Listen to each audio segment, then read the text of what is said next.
Welcome everybody to Adrift in Aldhalor, our weekly actual play D&D show set in our homebrew world of Aradun. What do I usually say here? Our music is licensed through musicbed.com, and our ambience occasionally is through Syrinscape and TabletopAudio.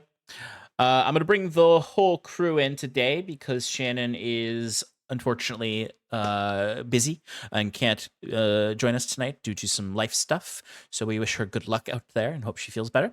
So I'm going to bring the boys in. Look at them. There they are. So, Stefan, would you like to share the usual announcements that Shannon would share? Hey, Captain. Here we go. So first on our list of partnered folks is Arcane Spectacles. Fuel your adventures with Arcane Spectacles adventure mugs, available in 11-ounce and 15-ounce sizes. Their sturdy ceramic mugs, complete with high-quality printing, are perfect for TTRPG and D&D enthusiasts. Start your day with a jolt of excitement and choose your size for the ultimate gaming experience. Get yours now at arcanespectacles.com. Next up, we have Underground Oracle Publishings. They are a best-selling, Emmy-nominated TTRPG publisher, building new and exciting settings with the cipher system of every genre you can imagine.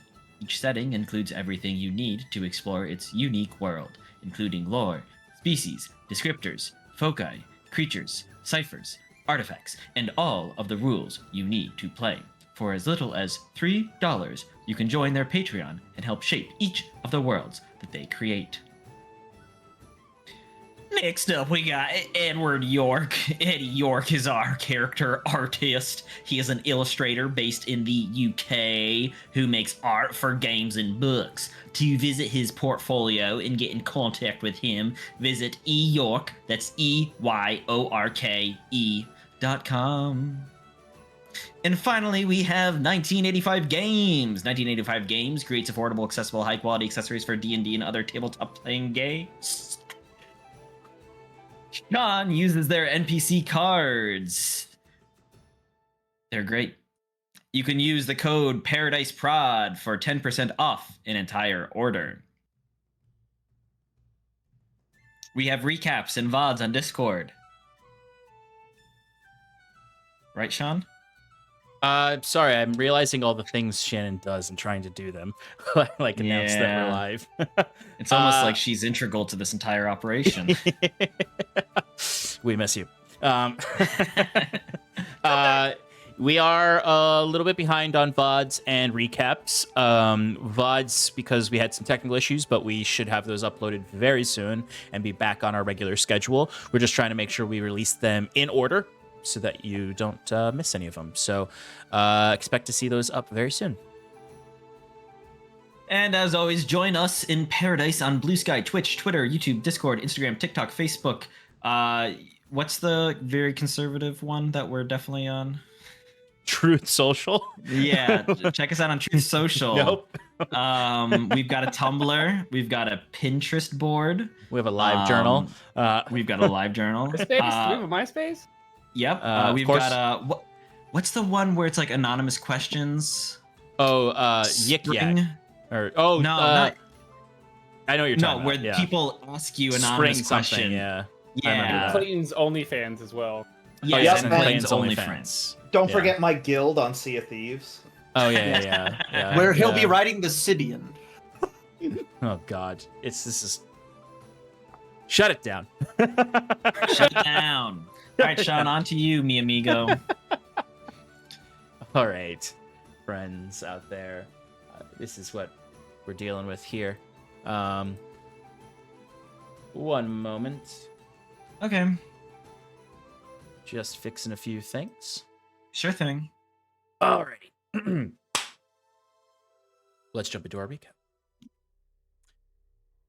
So, last we left off, Iron and Mana, 1 second, found themselves face to face with a lich-like entity that we dubbed a Mitch, an undead mage. Amongst the columned stone canopy of the Astrology Lighthouse Tower. With this lich were several undead minions as well. The party at first remained hidden, but it did not take long for the lich to discover the presence of Jacquette and the others as they joined the fight. And a fight ensued. Constantly, the lich was being pestered, we'll say, by Bruce, who shockingly was the tank of this fight, as the lich grew incredibly more and more irritated at not being able to kill Bruce, thus drew his attention away from the other party members who could deal with the ads, so to speak, the undead lycanthrope mages and the undead giant. The fight was back and forth, though. At one point, Fearn was falling to his death on the side of the tower, but made a daring recovery by grabbing onto one of the wolf mages, lycanthrope mages, that had fallen as well, and climbing his way back up while defeating the enemy.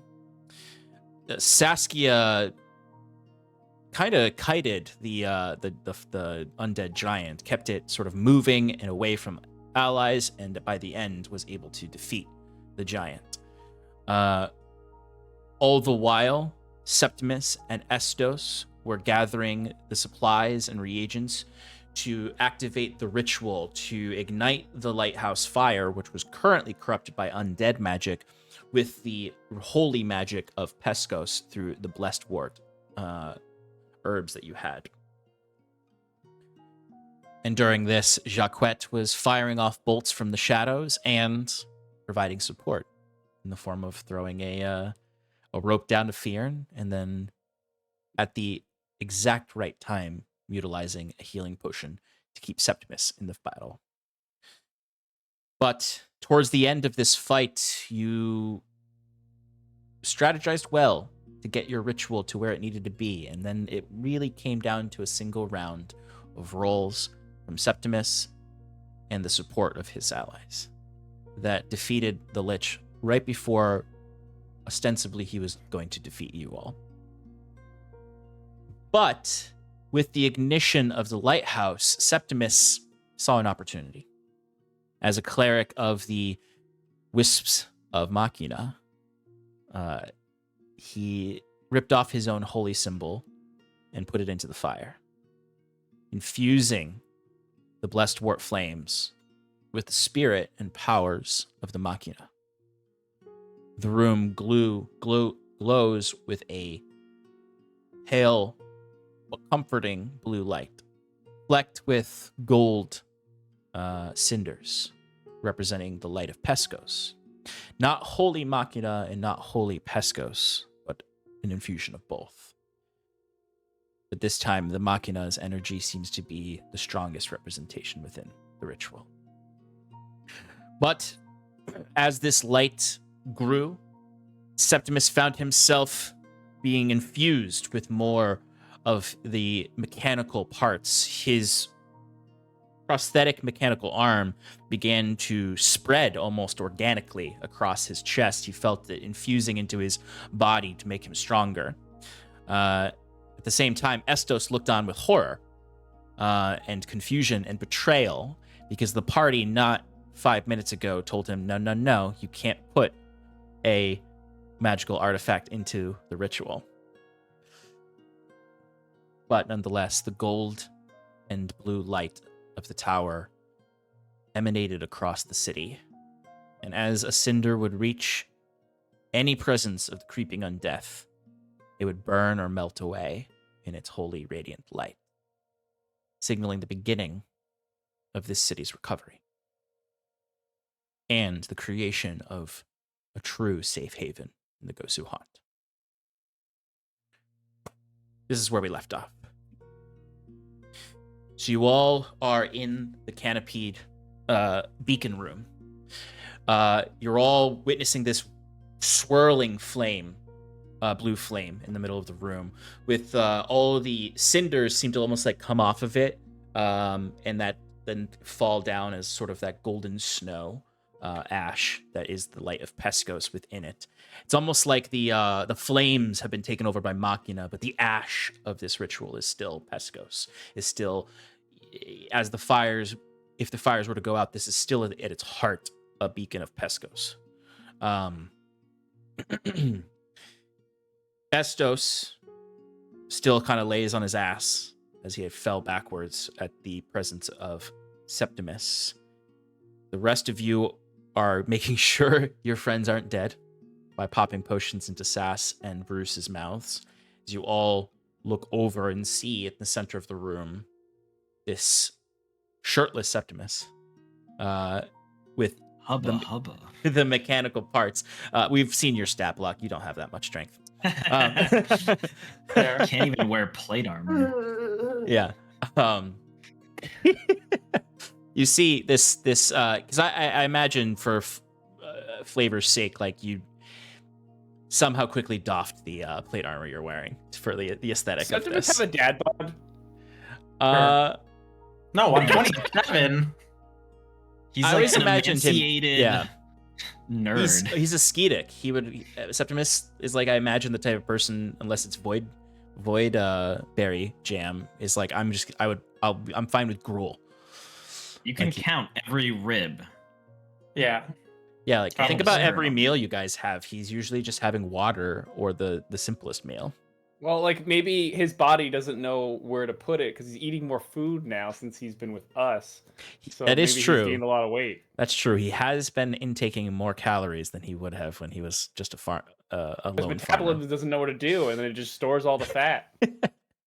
I think Septimus is probably a rather scrawny 27-year-old. Yeah. No. Who's actually probably, if anything, has put on more like wiry muscle than he had before, because he wasn't really farming anymore.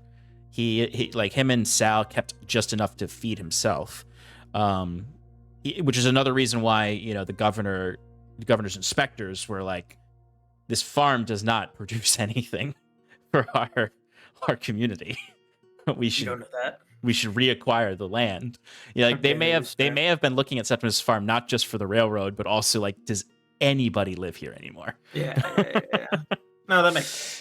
Because his parents, remember, went into that contract with the governor of, we will farm the land for the land. You give us the land, we'll farm it. Mm-hmm. Anyway, But I am standing there, basking in the warmth of the fire. Take you, Septimus. What have you done this time?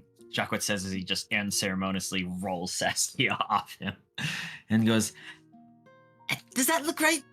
That doesn't look right. as you say, that doesn't look right, is when like Estos would like slowly get up. At first, like he's literally like on one knee and then kind of looks up. Your friend here has done exactly what you forbade me to do. He has corrupted the ritual. Oh, great. So all this work, Septimus, and you had to go and fuck it up. Are you... Why? I expect it from them, he says, gesturing back to Fear and Saskia. But you... You're muted. Corruption. You take... No, I was about to speak. Corruption. You take the word of this man that we have barely known. How long have we known each other?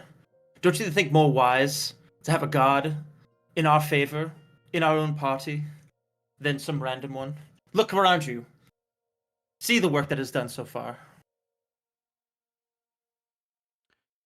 Ian's know what just looking off like out the side, like in between, like where things drop off to like see what's happening to the area around the dock and the air.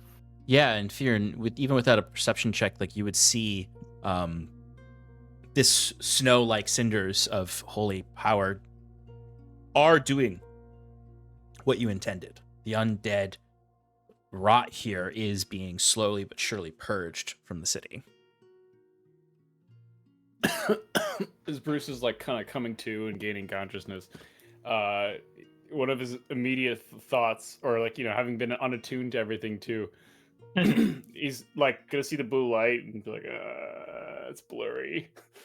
what the fuck is this? And he's gonna throw the statue a little You're a statue of ill away luck. from him. The cursed Yeah. statue.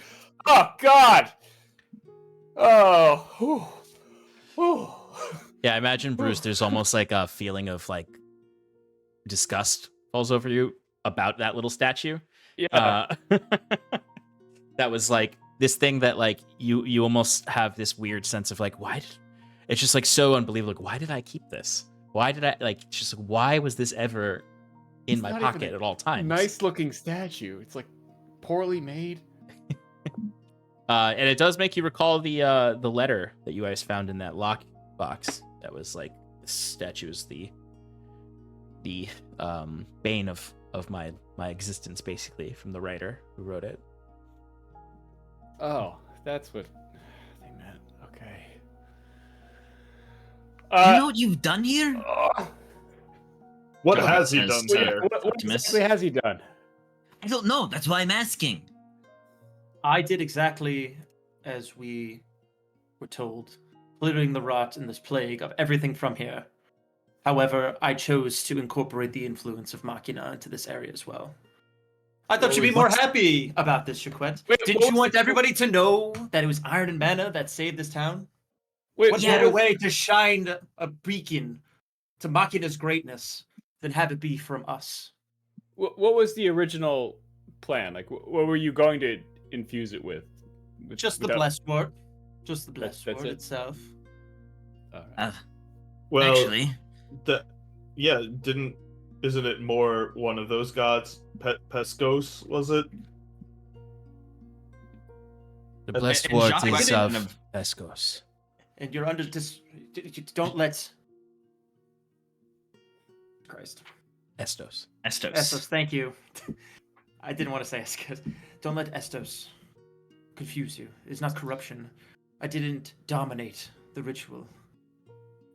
I just helped infuse some more part of Machina within it. And while Septimus is Alright, saying this, well- Jacques walks over to join Fjern, looking over the side and seeing the rot kind of burn away. Wait, He's like, huh. do we need to raise it back up for it to fully light? It would probably Yes. work more efficiently if you raise it up. Yes. More of its light will radiate across the city. You are correct, Bruce. It's the same Well- mechanism we brought it down. Let's raise it back up. I Alright. mean, and he looks back over his shoulder at Septimus and he goes, okay. I would have appreciated if you kind of warned us a little first. You know, I do feel a little guilty that we yelled at him and then you can come along and do whatever you want. But we're You're the talking about heroes, me, he's right? not. No, I meant Estos when we Oh, I thought scolded you meant Estos. that stuff that happened earlier where I took the initiative and then everybody yelled at me because I just did what I wanted to do. Yeah, that's not okay. It's Oh, Right. but it's okay for him? Well, no, still, He didn't jeopardize the we- party in the long run. If he did, well, you know, We've talked about this. conversation would be very different. as a group, I think we need to really work on our communication skills. And if Saskia was here, I'm sure she would have a very good point about this. But she seems to be indisposed at the moment. So she's, I'll she's just sitting there remind us. mesmerized at the flame. I'll just remind us all that maybe some open communication would be helpful. I did not plan for anything that didn't feel in the moment. If you feel mad at me, I understand you're right. I apologize. So, but it seemed Not right really. to do it. You know, I'm reactionary. I just saw something that didn't look right, so yeah. As Jacques Apology kind of accepted. strolls over and just hits the lever to start raising it.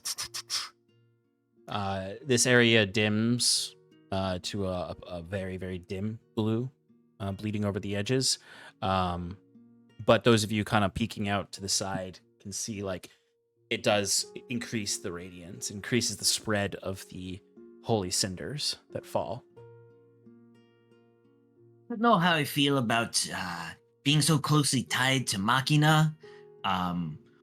You know, I don't want to put all our eggs in one basket. You know, like diversify our portfolio. Does that make What? sense? No. Like, I'm you just would- saying, if we do Machina another- turns out to be a bad guy, and, this is a hypothetical, of course. How I- dare you? I'm just I saying. need to know what you're talking about. It's you? true. What I has don't. Machina shown to say that it was not been on our side? Maybe when we almost got murdered by a bunch of robots. That He's kind Yeah. of right about that one. Yeah, Lacuna, wasn't that a whole thing? Yeah. Lacuna is the enemy of Machina. I've not been listening to a word I'm saying. Is the absence No. of knowledge, is the absence, is the void. Yeah, I generally ignore you when you start going off like this, so my apologies. But even then, the submerged machina that we fought on the docks, that seemed a little haywire, right? I mean, it was And then the following its Modron? master's commands. The Modron is the most concerning thing for me. Whatever that the walk or whatever. I mean, I don't know much about it other than what the people at the academy told us, but I mean, that sounds like some world-ending shit that Yeah, I don't want to be a don't think part of. we could just throw all Machina as bad. There's elves, there's drows, and then there's wood elves, and then there's wild elves, and we can't just. I bet some. I think Apparently, we're talking more about the god than we are about the group of right, constructs. but associating the god to every single Machina or machine entity. It's not even that. It's the perception, right? A lot of people here are very distrustworthy of the machina, and we don't want to be directly tied with a distrustworthy entity. Do you see where I'm coming from? I've seen your work before, Jaquette, of those who were averse to Machina, and the help that we brought to them, how their minds had been swayed. Think of... Yeah, I don't like... Stonehenge. No, what is it, Shona? It was like... Oh, God. Billowgrass. Billowgrass! Thank you. Damn it. Remember Billowgrass. The people that I were don't- receptive from our help. I don't like when you use the things I've done against me. I feel like I'm being attacked.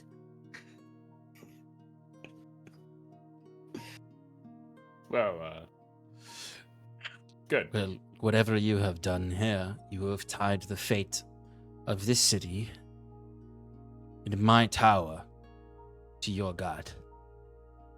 Is God. Just saying.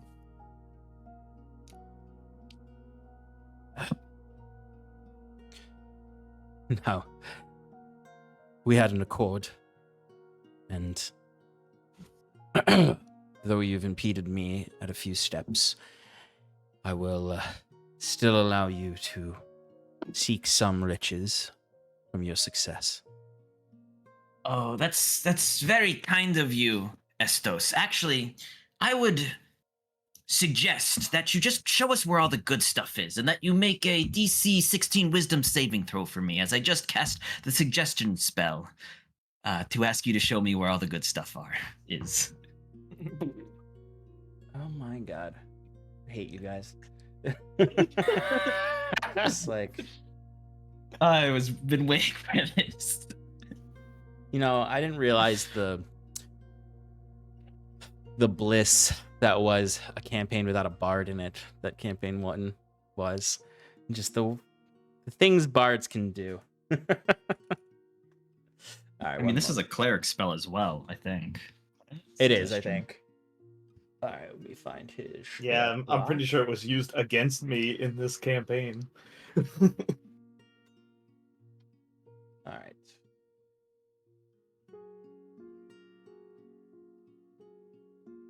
That's right. Jacquet waits to pull out the big spells until it's loot time.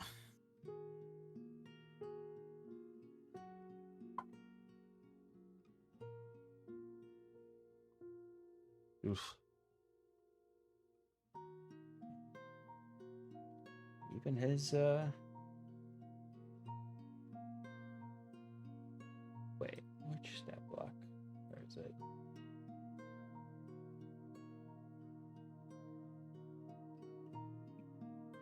What stat was being rolled again? What saving throw? It's wisdom. Wisdom. Okay. if he hadn't used the feature during combat, he could have helped himself here, but he used his. So yeah, he is going to fail with an 11. Woo. Dude's gonna show us where the good stuff is. Dance, you quit. Also, that little statue I was carrying around, that shit's cursed. I left it on the floor in the corner over there. I'm not sure what to do with it. Just throw it in your bag with all the other cursed things. I'm not picking that shit up again. No. Apologies, Bruce. I had seen that on your person several times, and things. You didn't help me with that? I'm sorry. I'm sorry. In Septimus's defense, you were pretty attached to that thing. It didn't really well, seem that bad. No, any better. It was comforting in some toxic symbiotic matter. Well, it if didn't no one really else, kill you or anything, right? No, it just kind of made me dumber. if no one else goes for it, Jacques will saunter over and just kind of pick it up and pocket it. Oh, wait, you're not affected. Can by it? you specifically tell me what you say to him for this? I specifically said I suggest you show us where the good stuff is. Okay. So however, and I'm fine with however you want to interpret that. Okay. Well, because it has to like be the actions that the suggested creature takes have to be like the reasonable response they'd have to that. Right. So I'm just trying to see what Estos would do here, as the like the pauper archmage of this tower now.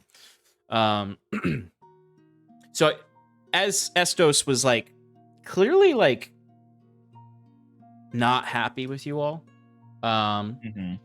he and was basically ready to be like, you have like an hour to search this place for what you wish for. Is now his eyes kind of glaze over for a second and he shakes his head. And the interesting thing about suggestion is it's per Jeremy Crawford, I guess it's like not technically a charming effect. It's just like altering their like train of thought. So he's not charmed by you. He just now thinks it's his own idea to do this. So he's like, I suppose you're right. You did free the city of the creeping death.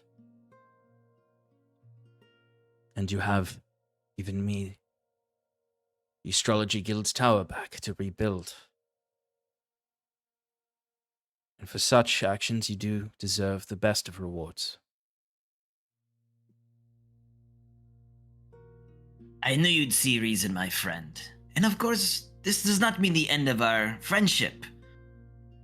Iron and Mana will always know where to send the best and brightest minds. And maybe a little influx of coin to help you, as Jacques just gestures to the ruins around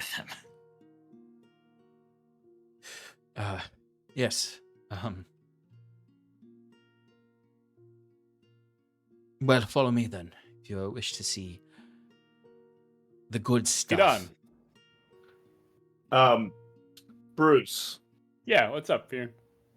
now that it seems that the danger seems to have died down, maybe you should try reaching out to Almira and Norlin. Yeah, I could do that while we're walking. As Bruce is like, he's still got blood on his all over him, and he's, Yeah, Bruce is beat the fuck up. yeah, Bruce Fearn, by the way. Fearn is too, yeah. I guess I could Jacques took smoke no a pipe damage. real quick.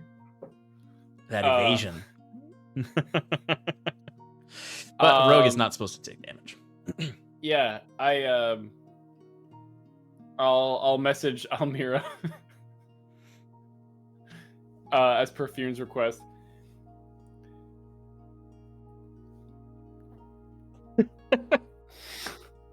Best thing I ever did was give you this pipe of sending. Yeah. Hey, Almira. It's Iron and Mana. We're on our way back. I hope everything's all right with you. And that's it. That's all that Bruce does.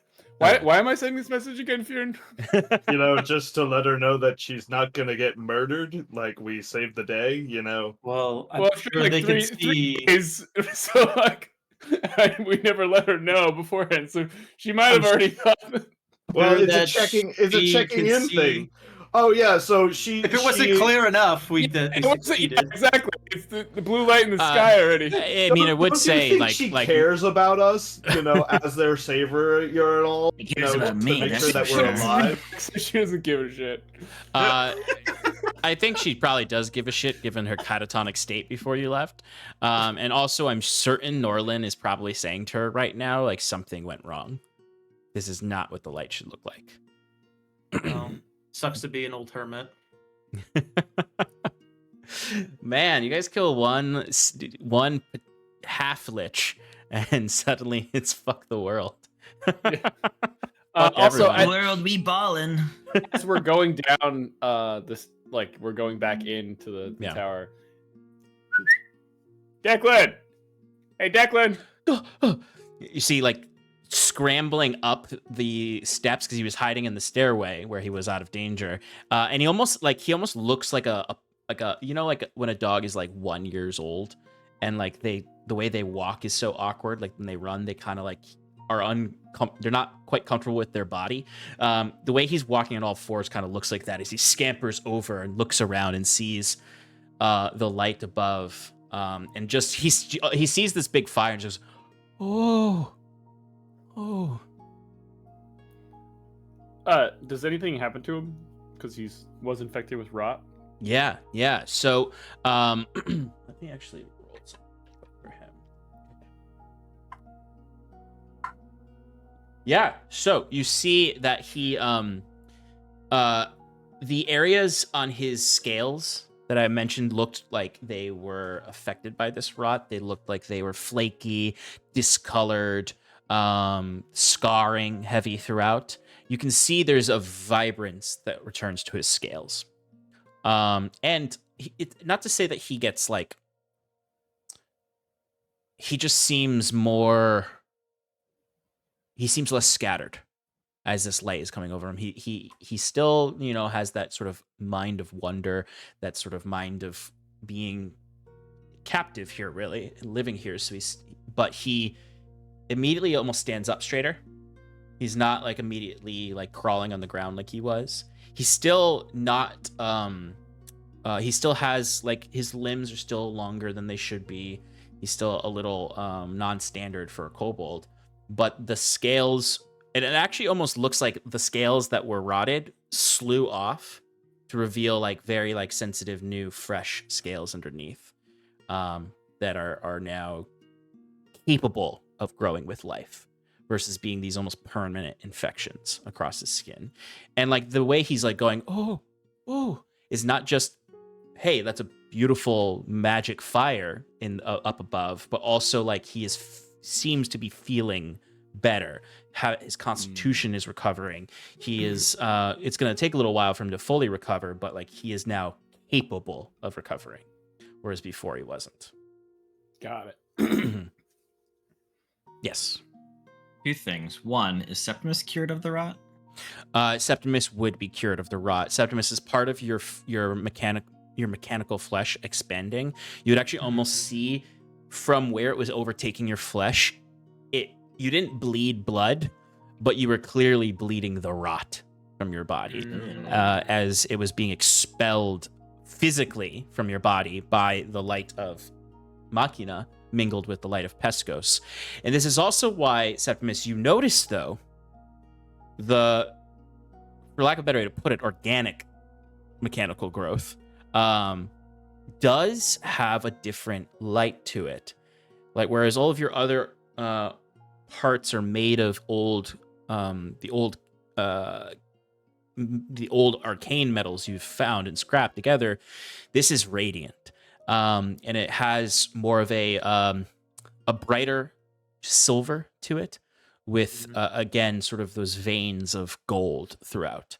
So it almost looks like a silver base with almost like gold ore veins going Right. throughout it, which means that there's a little bit of, maybe it's a little bit of Pescos, maybe it's a little bit of Pescos influence being infused with Machina, but there is something more to this than the typical just mechanical replacements.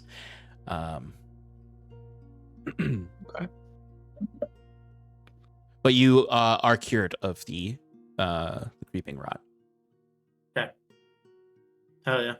So when you take a long rest, you'll get your normal shit back, and when you take a long rest, you'll actually relieve your exhaustion. Feels wonderful. Yes. And did you describe the Lich as burning away?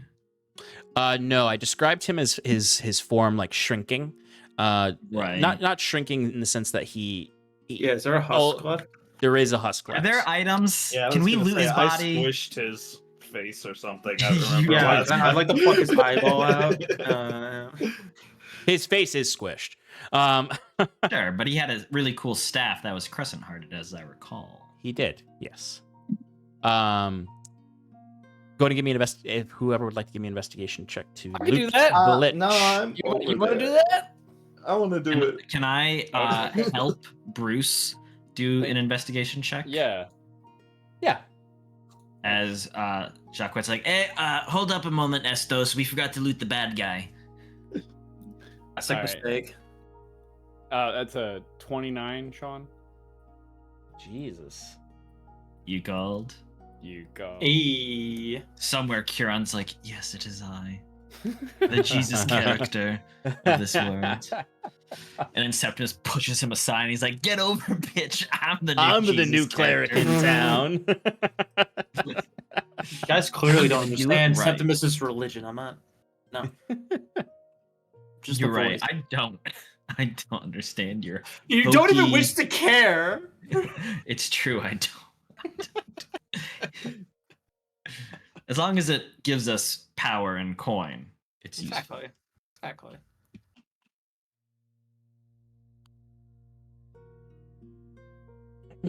Okay. Two things that you can get with a 29. Ooh. You can recover the staff that he wielded, Ooh. which I don't have an item for yet, but will have one for you. So let me write that down. Crescent staff.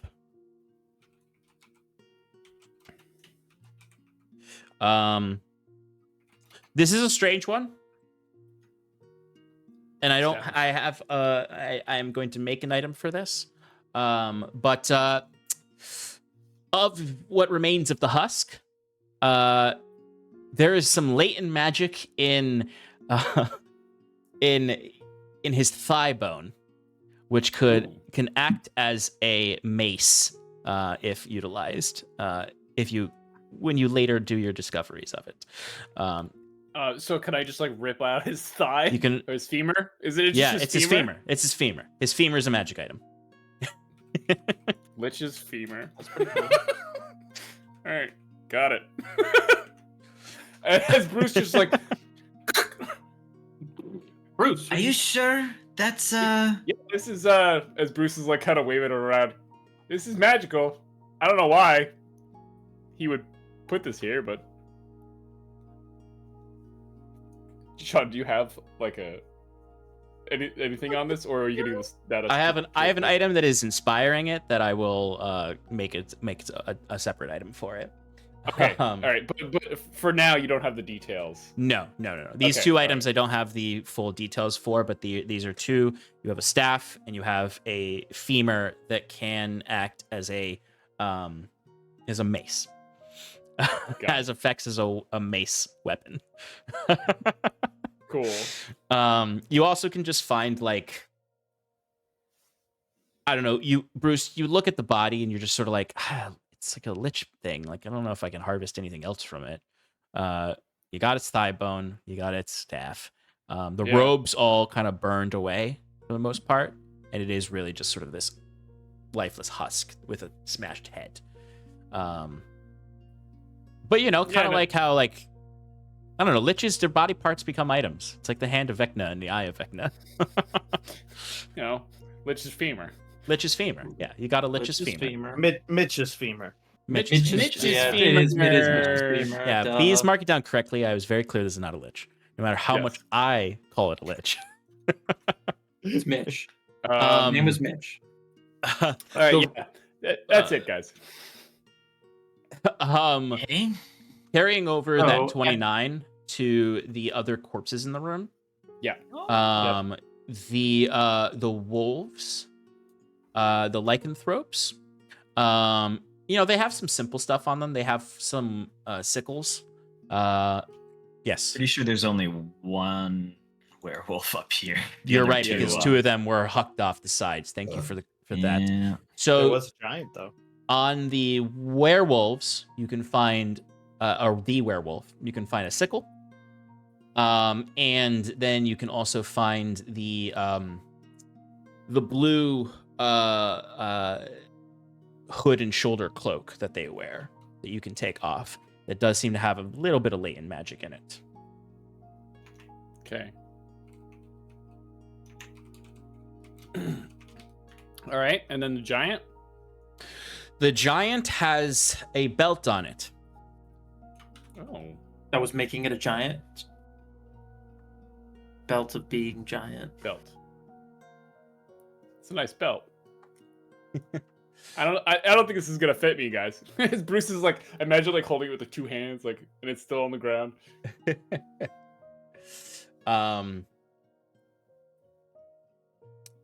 But yeah, the belt does have some baseline magic to it as well. This is all of this stuff is just getting stuffed into the bag of holding.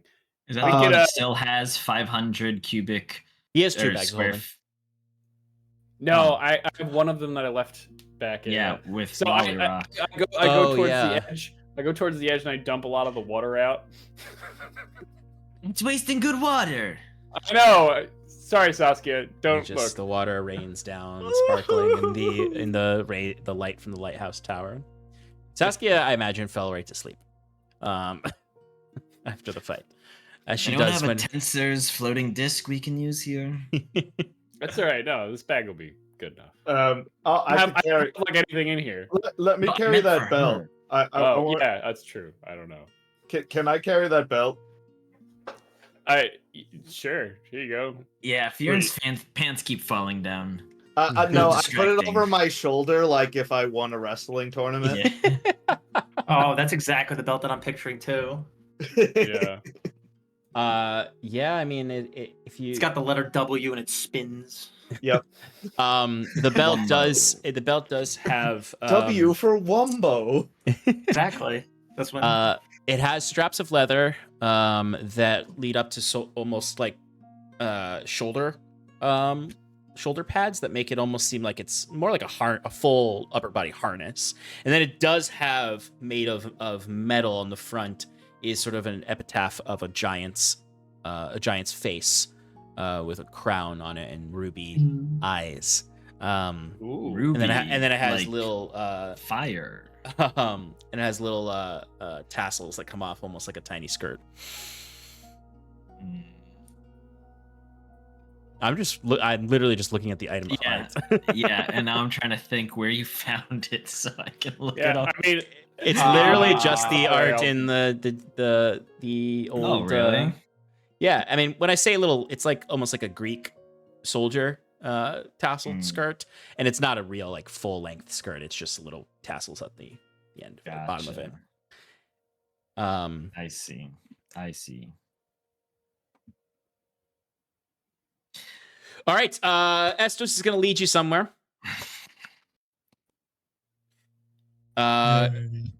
Is there anything you want to? Are you bringing Declan with you, or are you having him stay somewhere right now for going and looking at the items, or wherever Hey, Estos is going to bring you? guys, are we coming back here? I No. don't think so. All right. You gonna take his other femur? Declan,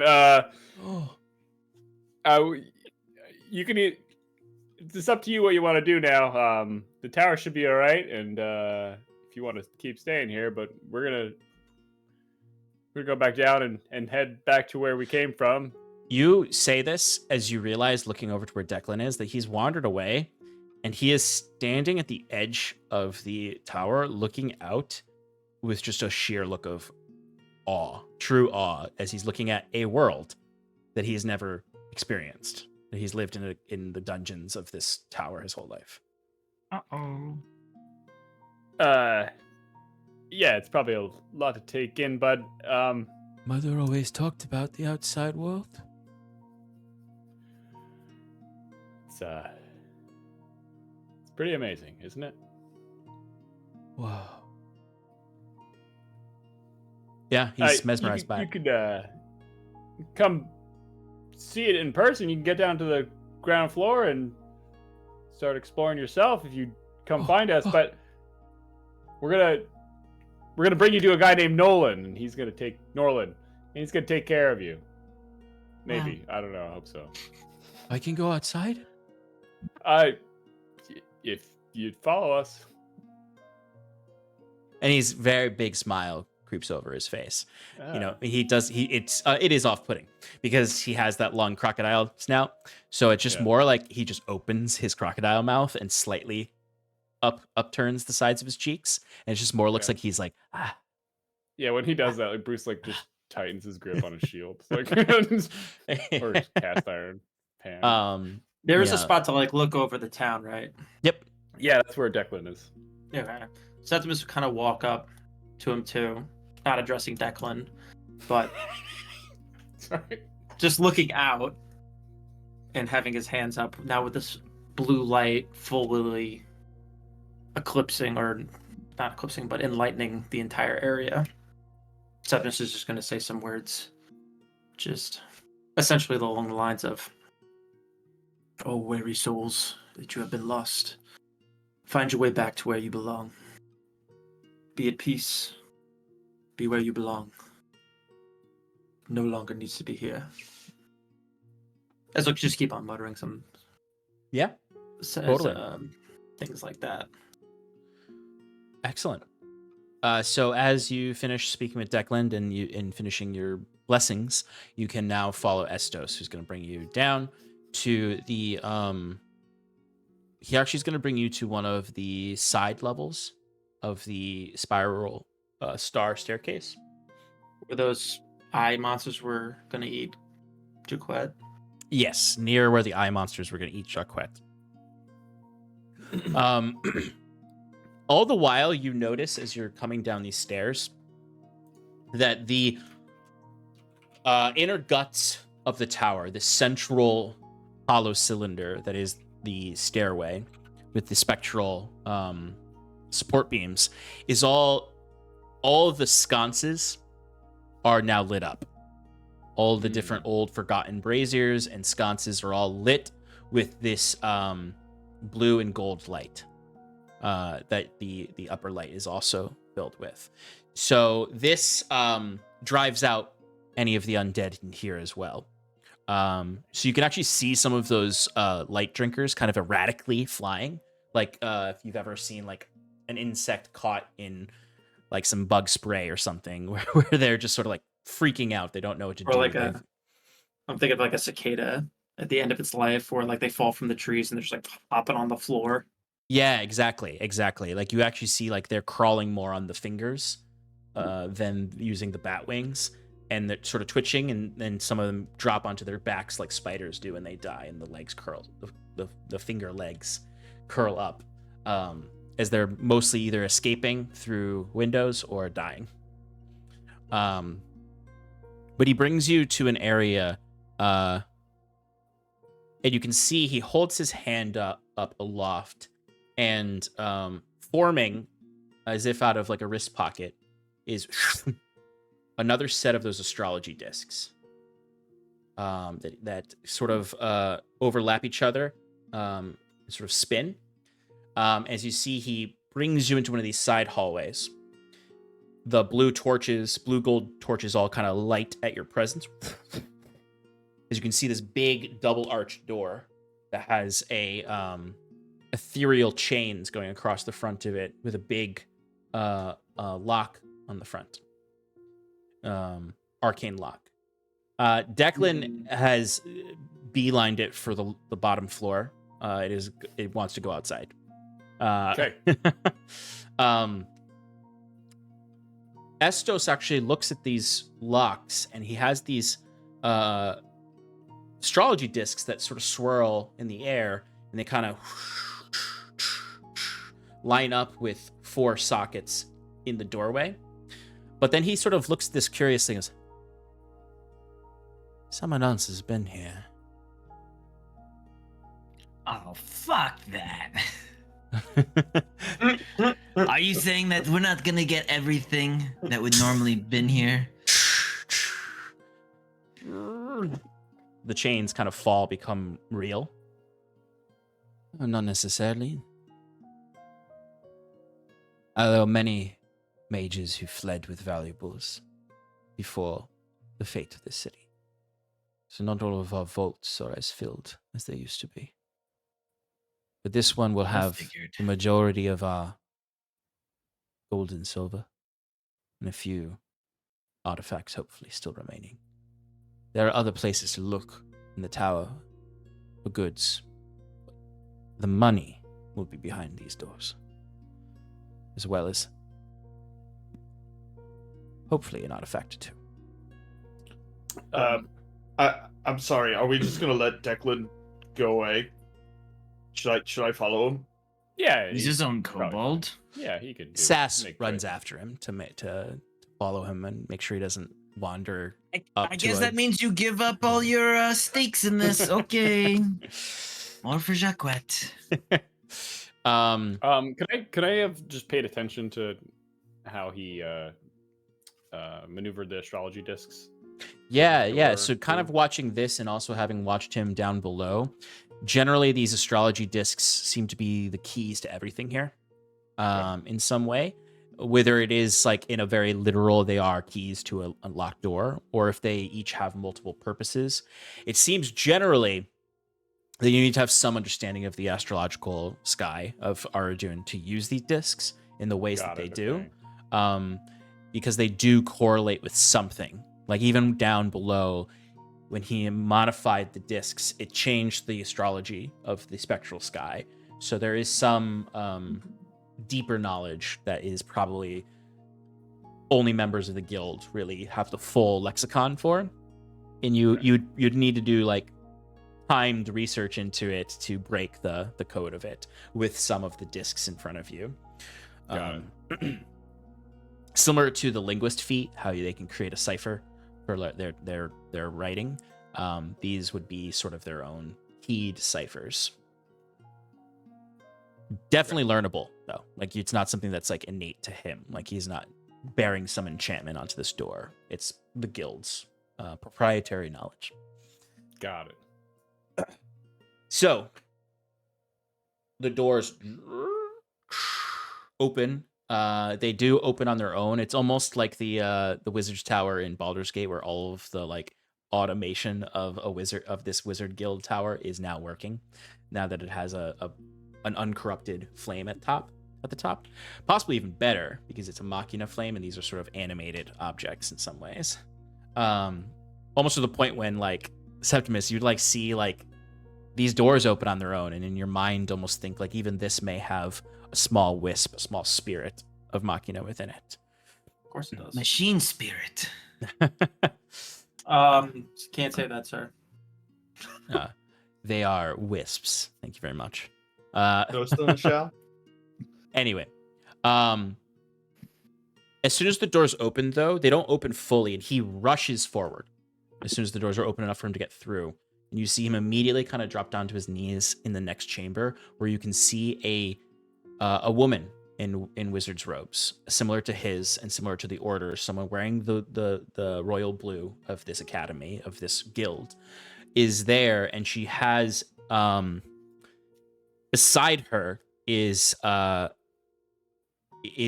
dead lycanthrope mage, and she has one of those sickles embedded in her stomach, She looks to be dead. As she's sort of just sitting there with just leaned up against the wall amongst several sort of knocked over books and detritus as this dead lycanthrope is nearby. She doesn't look like she's been dead very long. Like possibly there's no major rot. She looks as though she may have died recently here in an attempt similar to all of you and Estos in getting back in here. Right. She does have those of you with magical abilities can sense that she is wearing a cloak. Her cloak, the royal blue cloak, does have an innate magic to it. Someone you knew, Estos?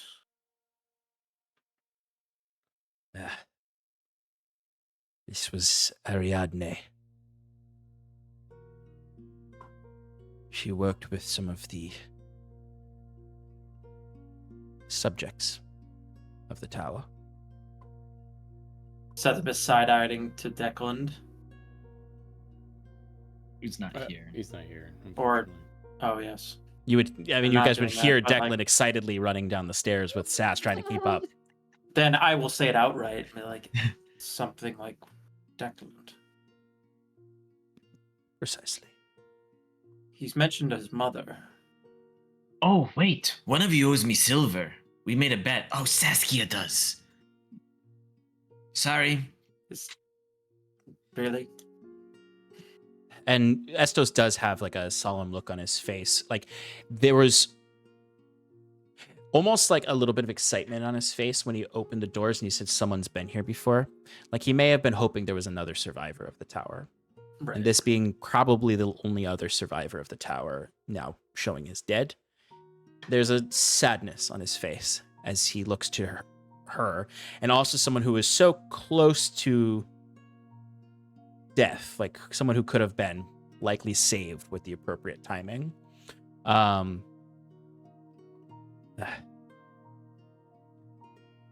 You don't expect survivors in these situations, and you set your expectations low. But to see someone so close, this is more painful than seeing my colleagues as werewolves and liches.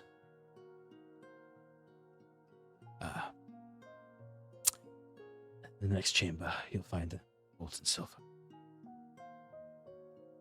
If you don't mind, I'm going to stay here a moment. If you Yeah. wish, we can give her a proper burial. Say her goodbyes. That will be my work as the new Archmage.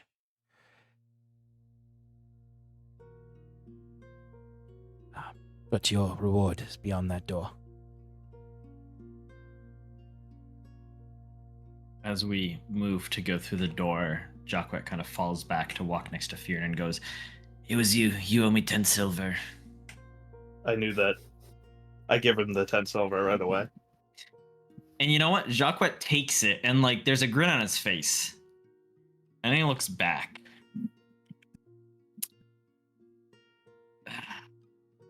God damn it. And he just kind of like slaps it against Fjern and then just lets go of it as he walks forward. Yeah, and as you looked back, you would just see Estos like on one knee, cupping Ariadne's hand. Then you would just like, you'd almost possibly wince as you would see him immediately, like after taking a moment there, ripping the sickle out of her chest to then lay her flat on the ground in a more dignified place. And it's like seeing this like weak wizard try to pull a sickle out of someone that was, inflicted by a very strong werewolf. It's an unpleasant scene. But you can continue into the next chamber if you wish. Oh, I Yeah. think you wish. You wish to? Mm-hmm. The next set of double doors opens up, and you can see several museum-like glass cases that would bear artifacts. And then chests and chests and chests and chests of gold, silvers, and platinums.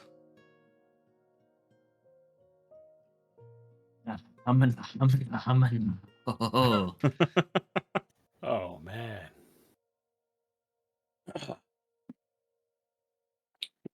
Well, let's get to work. Fearn immediately walks over to the nearest chest and lifts it up, opens it. Wait, Fear, before you start doing that, just be careful. We had a bad experience with certain chests before. Yeah, you might want to be wary. These might be trapped. Might want to wait for Estos to confirm. I could also. Estos is busy right now. I could also figure out some traps too.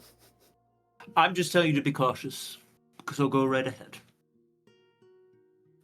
What would you like to do? I'm gonna first cast the Find Trap spell. Excellent.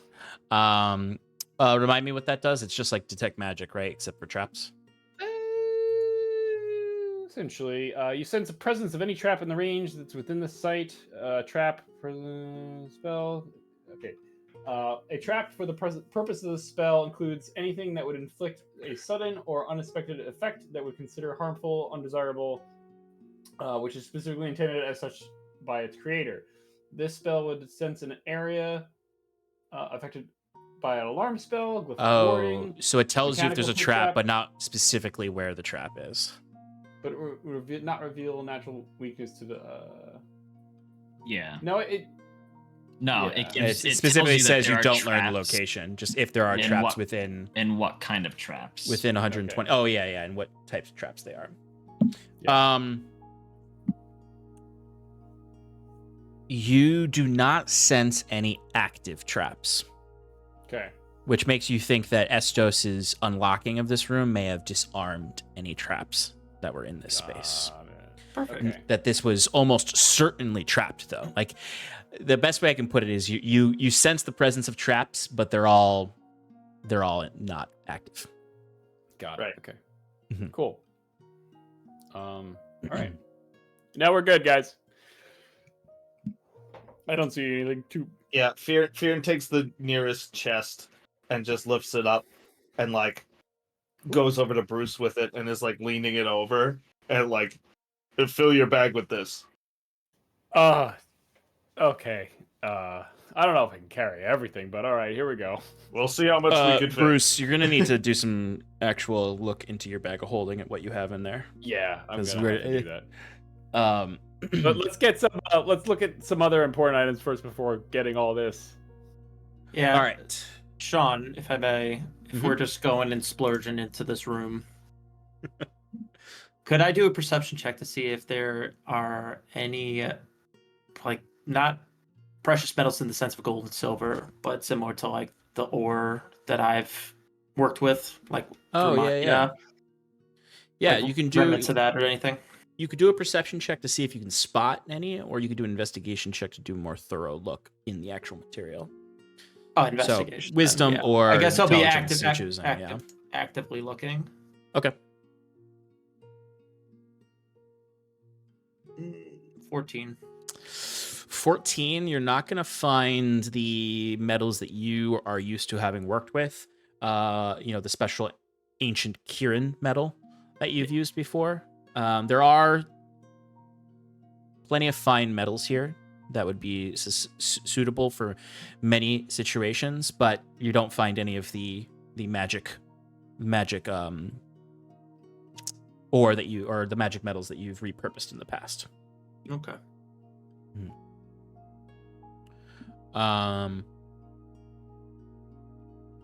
But I will say you do find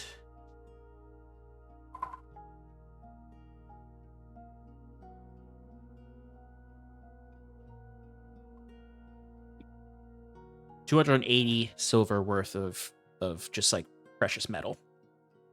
Oh, That's not gold or silver. just me, or that's everybody? No, you specifically are looking for this. So Oh, you snap. find 280 silvers worth of like gems and precious metals. I will take it. That's so we can help ourselves, right? He didn't Yeah. specify. I mean, you guys just told him to lead you. You suggested he lead you here, and he basically said he may come in and be like, "What are you guys fucking doing? Okay, Like, okay, don't take okay. everything." Yeah. I want Fear's- that. I want that. I was unclear with it. Fionn is taking as much as he can possibly hold in money. At a certain point, Jacques will go, I'm usually the greedy one of the bunch, but we should leave something here for Estos to rebuild. I think having our name attached to a bankrupt wizard's tower is not as beneficial as having our name attached to a wizard's tower or astrology tower that is functioning and taking on new students, etc. Well, do you expect the rot of the north to solve itself then? Because we're gonna need as much funds as we can get our hands on in order to proceed with our adventure. That's not entirely true. We definitely need funds. You're not wrong. But we have to strike a balance. I feel like I'm going crazy here. I'm the one that's talking about tempering our takings. Bruce, Septimus, please, back me up here. Surprisingly, Chiquette showing restraint, but he's right. I- Focus on some items that we might be able to use, and then any additional funds that Estos could part with, we'll take. So sorry, I was taking inventory. I got a little distracted, but yeah, what Septimus said. I actually don't have a lot in this bag because I left everything in my permanent bag with Lollyrock back in Norland. So, I just had the bag of water. The bag of water is the one you brought, right? Yes. that So is it the only bag- had water in it, right? The other it bag has just had everything water. else. It just had water in Yeah. it. So then you have the And- capacity for 500 pounds in Yeah, that bag. I should dump that water, but yeah. Or I guess it's Bruce. How much water do you dump? I imagine all of it. You're not going to put your money in the water. Any of it. Yeah. Wait. You just put the staff and the femur in I the put bag, right? The staff and the femur in the bag, and the sickle and the blue shoulder cloak. Right. And you're not gonna put those into a bag of holding with water. True. No. And you said that you're gonna dump some out, so Yeah. let's just say you dumped it all out. Let's say I dumped it all out at the top of the tower. So, Right. for purposes of the weight there, Bruce, if you just want to put a standard like staff in there for the weight, a standard sickle, a standard mace is what we're going to use for the femur. Hold on. I gotta get all this in there.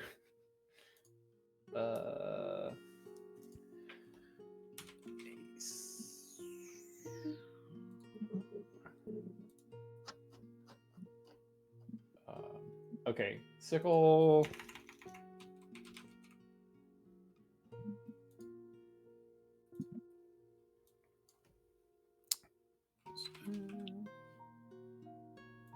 Come on.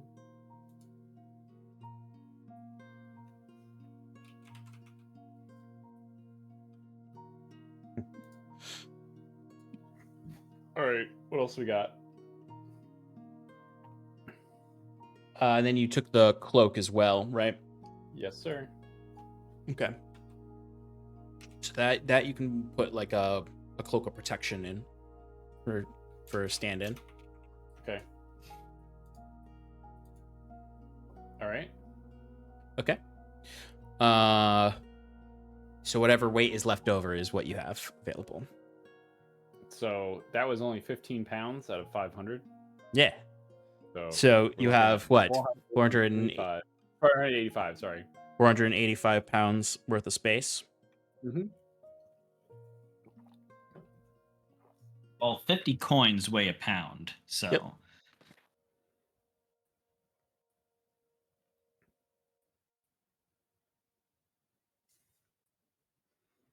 All right. Let's take a look at these artifacts.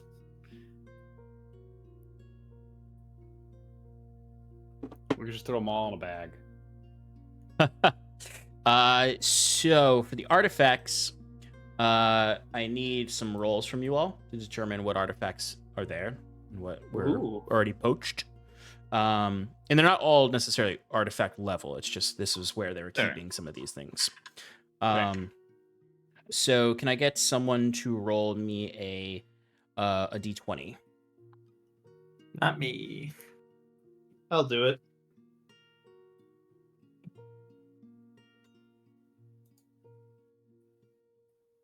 Lucky number 7. 7, okay. Can you roll me now a subsequent d6? Okay. 1. Okay.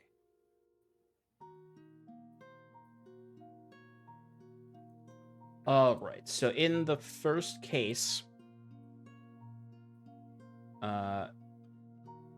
you find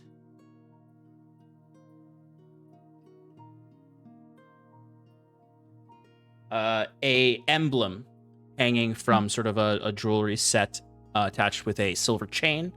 The emblem appears to have on its face is several overlapping circles, 7 overlapping circles making their own ring. It certainly bleeds off magical essence when you touch it, but you do find an emblem on a chain.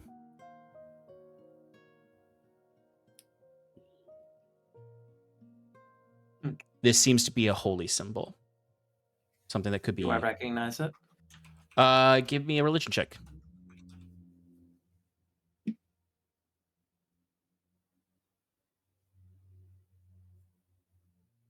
28. 28. So this holy symbol, you kind of investigated a little bit with Fearn, and you surmise that it is some kind of magical item that if you were to attune to it, it would begin to take on a visual motif more akin to your religious loyalties. So this might be this is its unattuned state that shows these overlapping spheres, almost like overlapping spheres of influence of various gods, where if you attune to it, these would form into something more akin to your god. What? Interesting. Yoink. Yeah, hold on to that. And Give it to Septimus. can Jacques specifically look for something that would, be fit for his arsenal, as it were? Mm-hmm. Something that Jacques would like. Sure. I mean, there's a lot of things here. Give me a d20 roll real quick, Jacques. That's gonna be a 15. 15. Okay.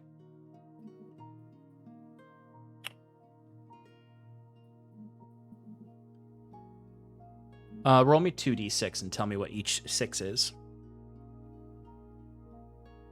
I got a 5 and then a 1. Okay.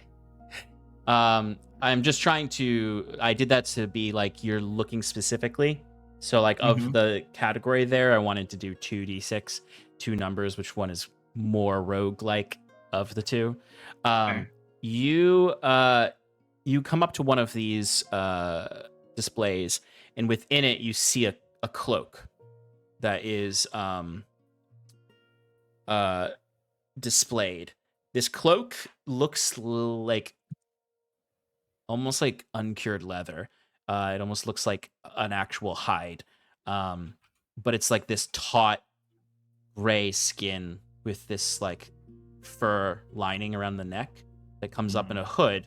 It almost looks like a bat's wings, and like it's made of bat, but giant bat, if you will. Sure. Yeah. Yeah. I think I will. Who's next? I'm gonna walk around and see if I can. So Bruce as an enchanter, an item maker, a creator, a builder, Yes. Damn. all of the above. He Humble brag. knows a detailed product when he sees one. Sure. Something that is of high value, Mm-hmm. and speaks to him. I'll give you advantage on your D20 roll to help determine what's here.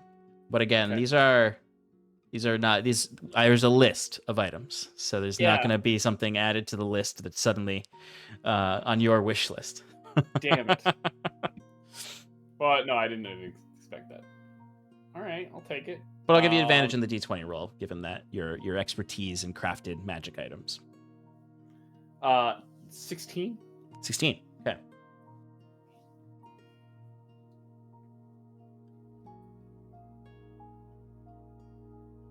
All right, Bruce. Can I add 5 to that? Do you I'm want just- to? I'm kidding. No. I can't. It's not. Yeah, it's not a skill. Yeah. Roll me a D4. Okay. Uno. Okay.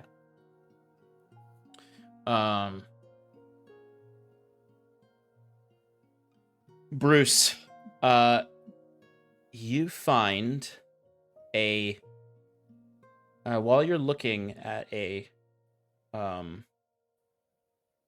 looking with your eye, with your special eyes that are half blind, for detailed item, you would find a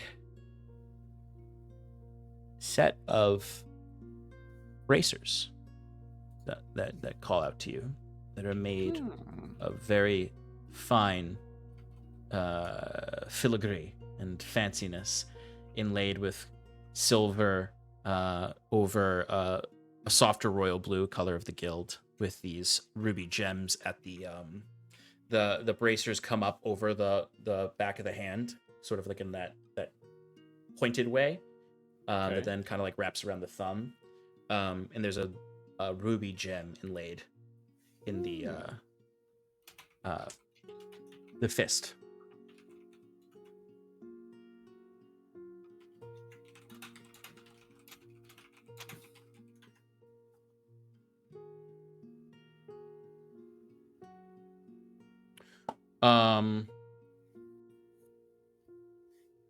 Septimus, you That's can me. roll me a D20 as well. Oh, okay. And then can someone roll me a D20 for Sass? I know she's not here, but just to give you guys the full spectrum of search. Sure, I'll do it. 17.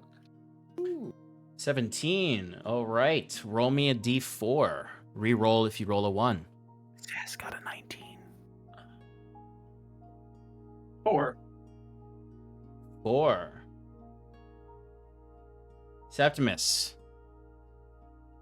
You see a nice staff that looks like it has healing properties and is fully charged and not spent.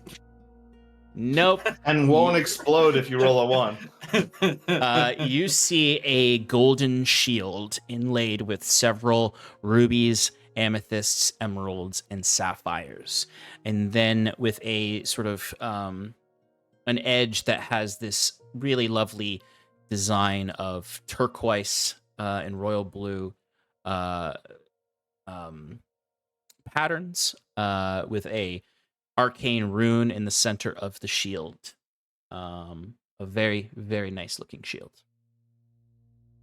Cool. I like that. I'll take it.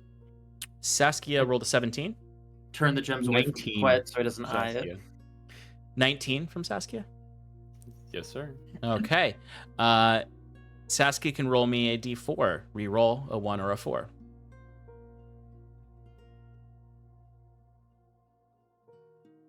3. 3.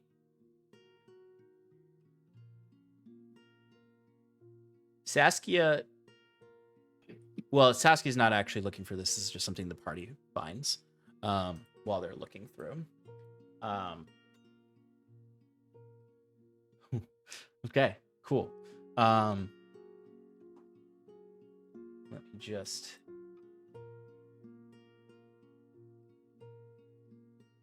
Roll me another d4. Reroll 1 if you roll 1. 2. 2.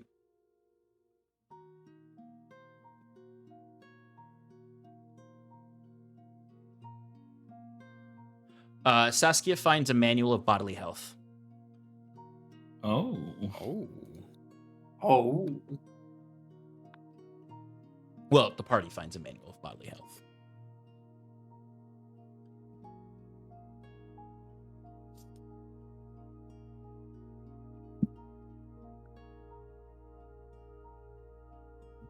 Awesome.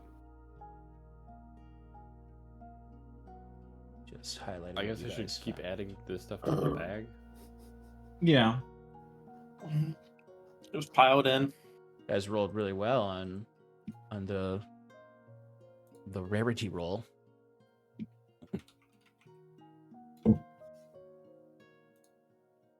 Alrighty.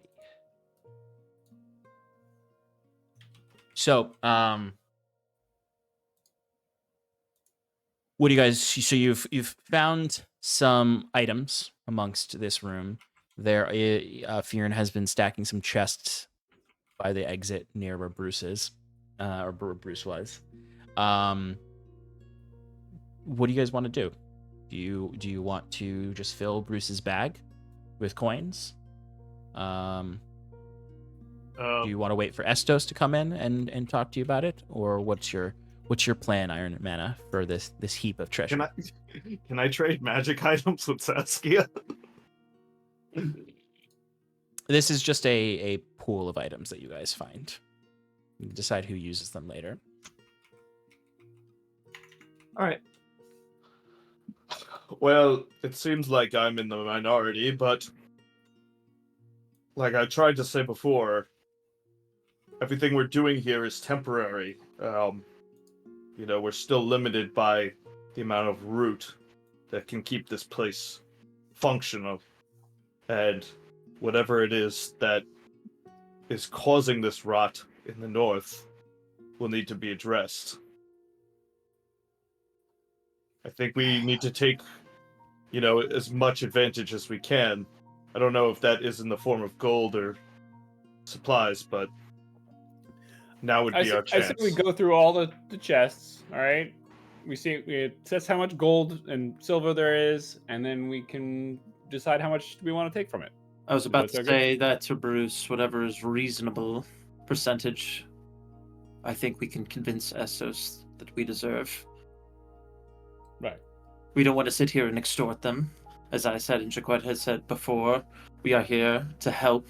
We want it to be known that Iron Mana has done their fair share to make sure that the people of of the Aldhalor succeed.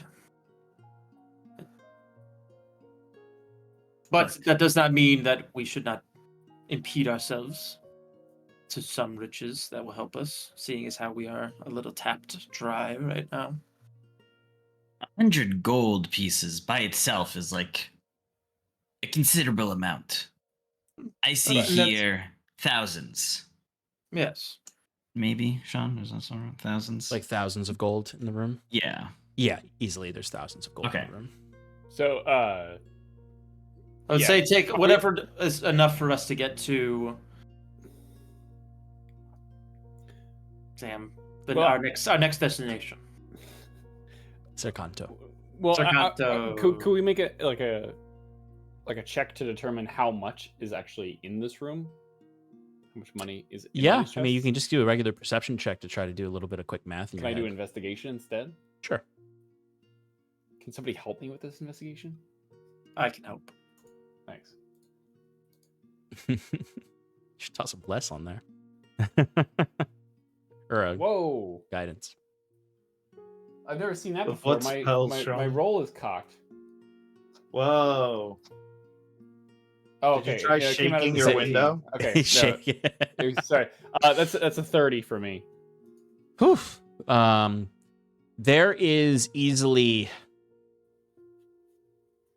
There's easily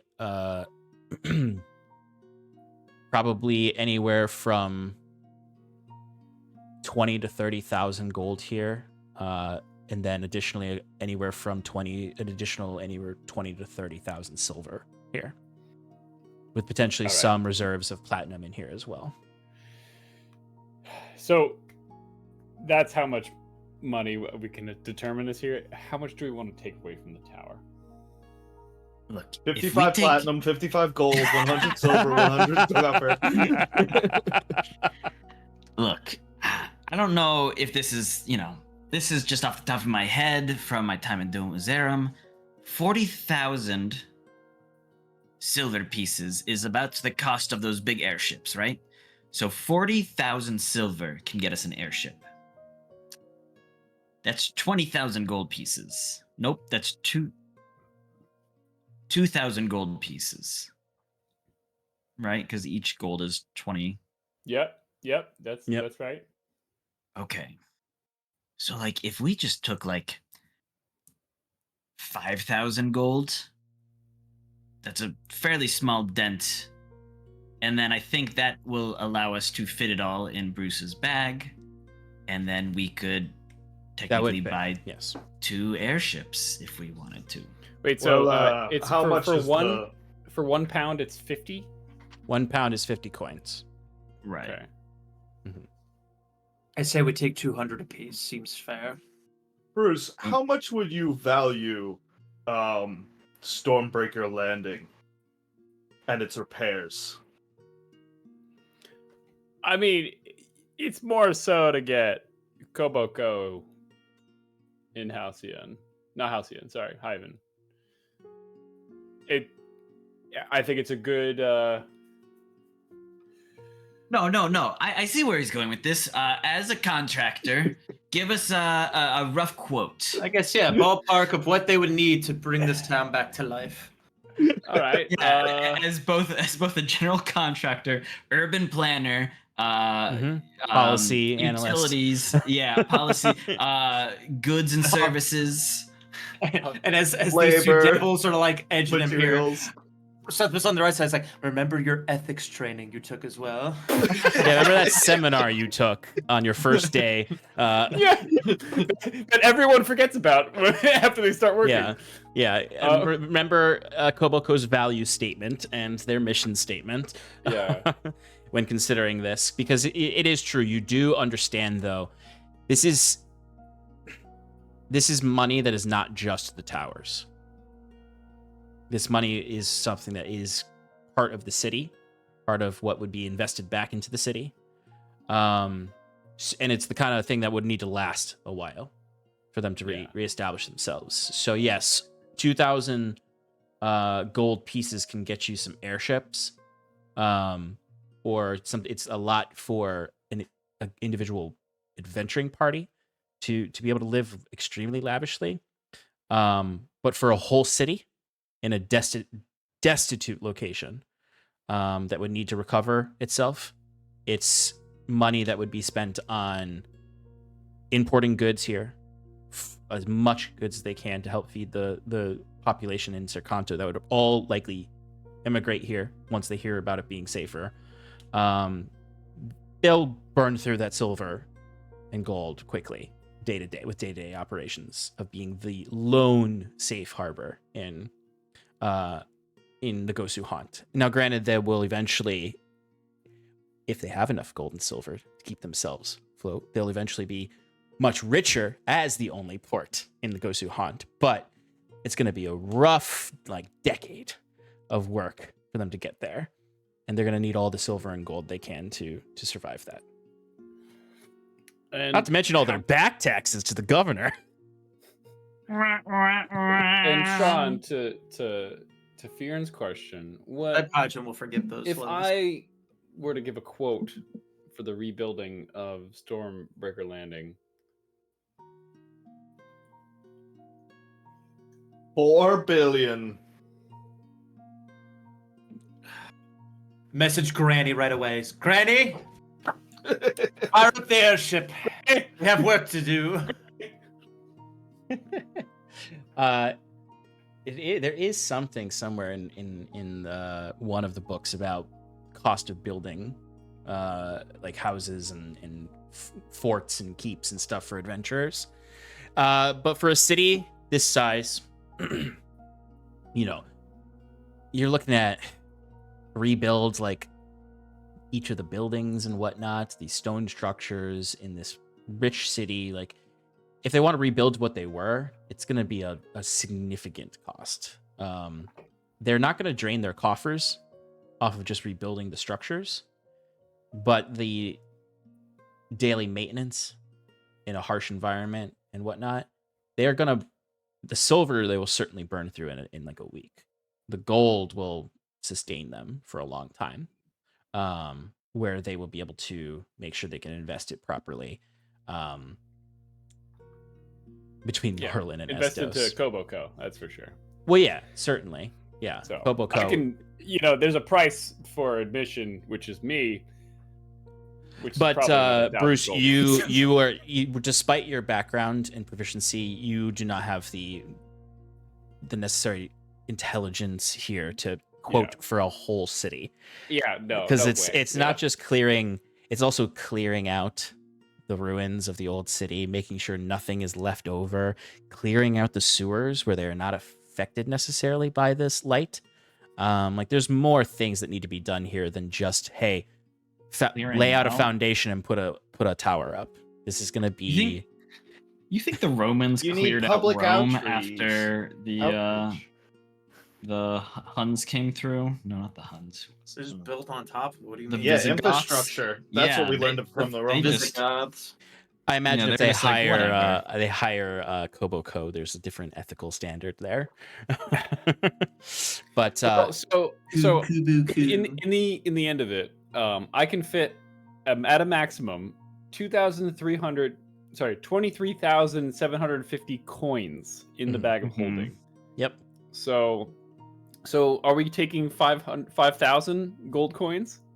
If you take that many gold coins, you will clear them out of their gold. That's a lot. And that's we'll a leave lot. that. And we'll, Wait, I thought you said 20 to 30,000 gold. Yeah, that's what I thought too. yeah, you just said if you.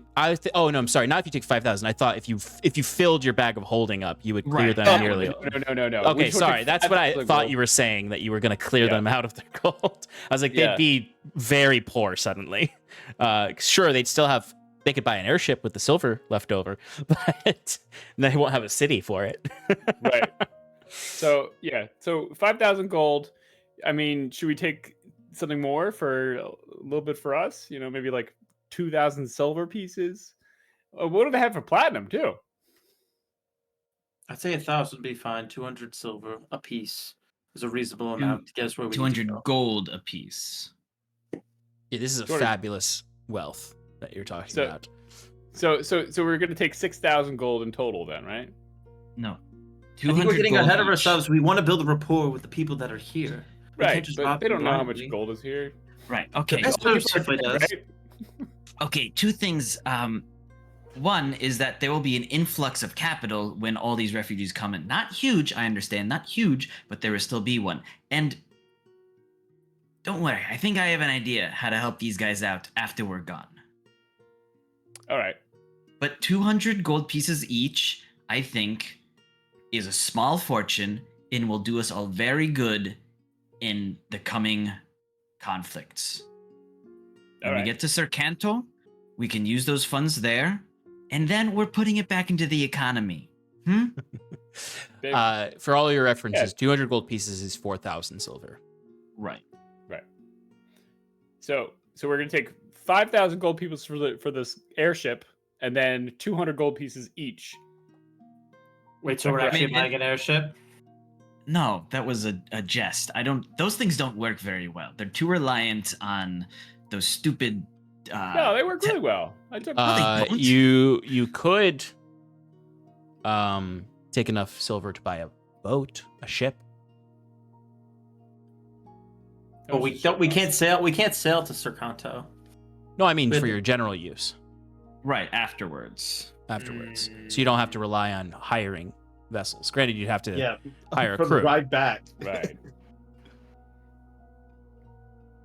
Anyway, how much gold do you take? I mean, I think we should do like. I still think 5,000 gold. There it we is. can go a little Settled. lower. 5,000 gold. 5,000 gold. Okay, cool. Lock it in, chumpa. All right, we're taking 5,000 gold. You're taking 5,000 gold. Okay. So And then- 1,000 and then- gold each, which is 20,000 silver.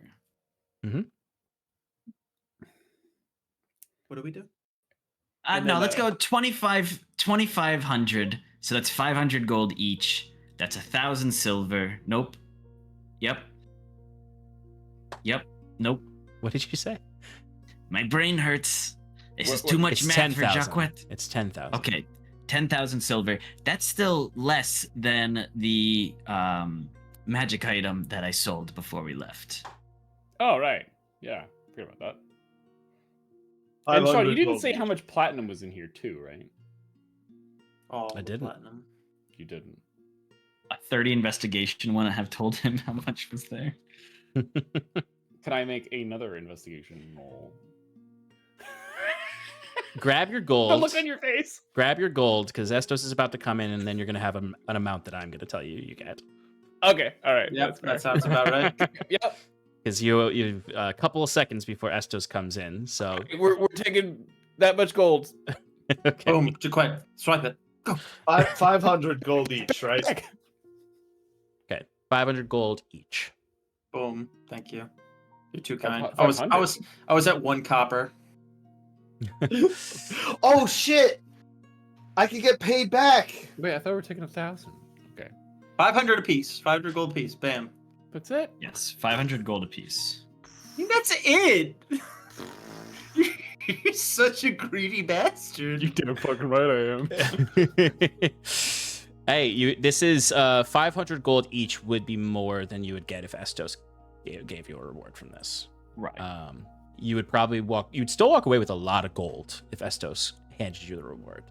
It would have just in his mind been, he would have been like, they don't need a town's economy worth of We silver. didn't take a town's economy. We took a hamlet's economy. Thank you very much. Yeah, Billowgrass's what's it called? Gross domestic product is definitely less than 500 gold. Probably not even 1 gold. they don't have 20 silver worth of. They don't really export much. It's only 100% They all- what they do. They only export grass. What? It's in their name or something? Excuse me, it billows. Oh, I'm sorry. Yeah, okay. magical Yeah, grass. makes sense. Yeah. All right, so Just billows and grass. 500 gold per person. You Mhm. have a cache of magic items you've also acquired here.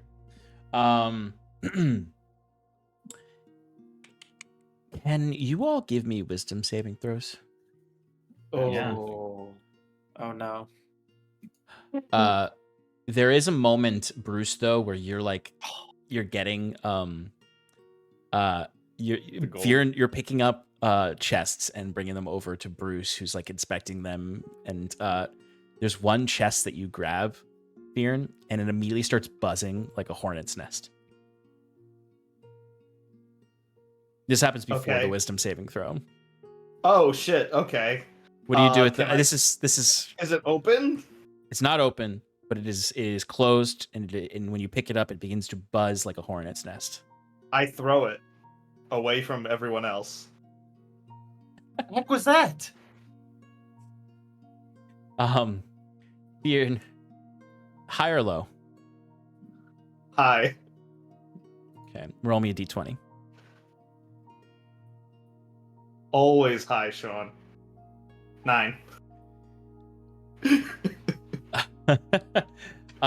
You toss this chest across the room, and it clamors ching, ching, ching, ching, ching, as it opens up in the corner of the room, and you start to see these insects fly out of it. This swarm of insects that all glitter a little bit in colors of silver, gold, platinum. Oh no! I know what this is. Do you know what this is? Yes, I do. I watched that Instagram reel. And the swarm looks aggressive. I'm gonna Okay, need we a know roll to- Estos. No, you're gonna roll initiative. God damn it. I told you guys. God damn it. This was like, chill, dogs. We are going to cut to a quick break though before we jump into the actual initiative of this, and then we will deal with this swarm of insects. All right, we'll be back shortly, friends. See you soon. Bye. Bye. Oh, sorry.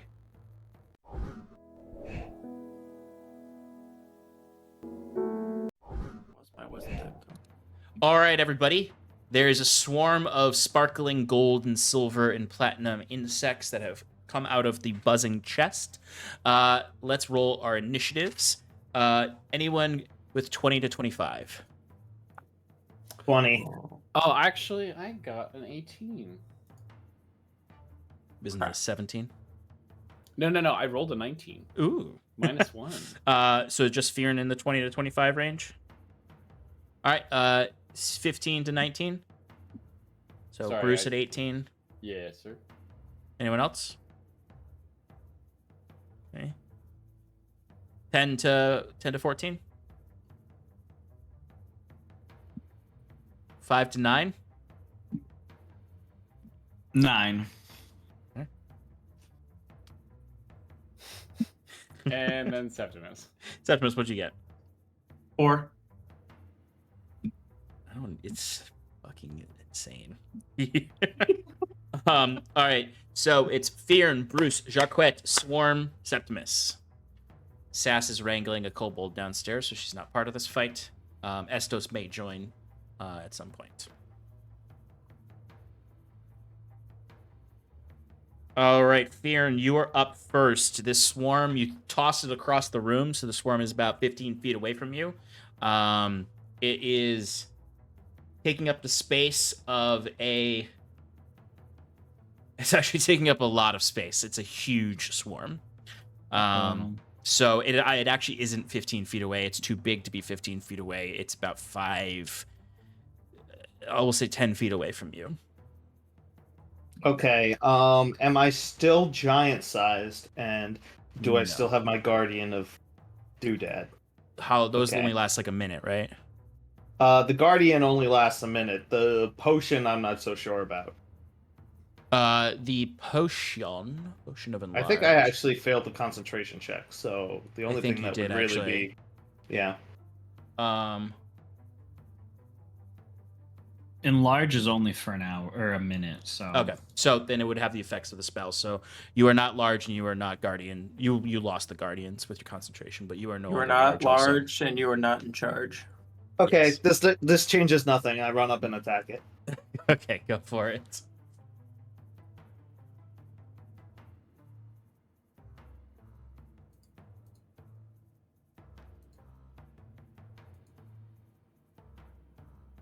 A 22 to hit Sean. That will hit. Go ahead and roll damage. Okay.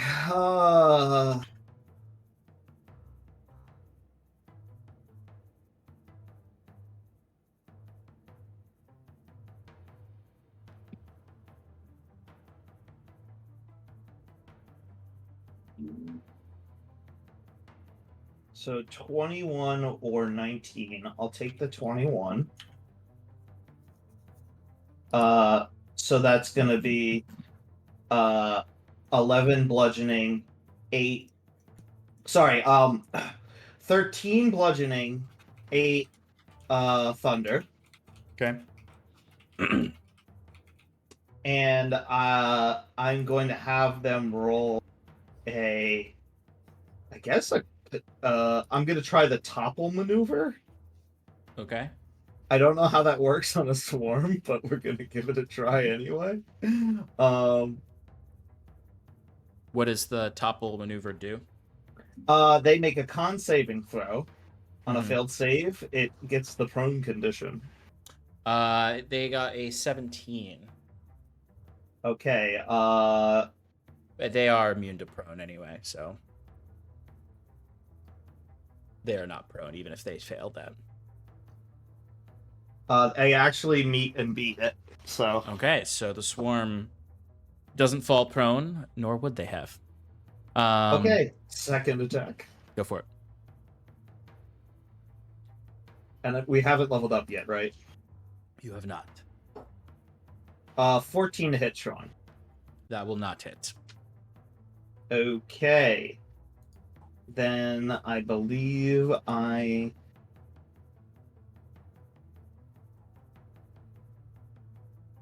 am done. I'm just gonna burn. I only have 1 HP, so I'm gonna run away from Yeah. as far From as the I swarm. can from the swarm, and I'm just gonna burn my last level 3 spell slot to just cast Magnify Gravity at 3rd level. Okay, excellent.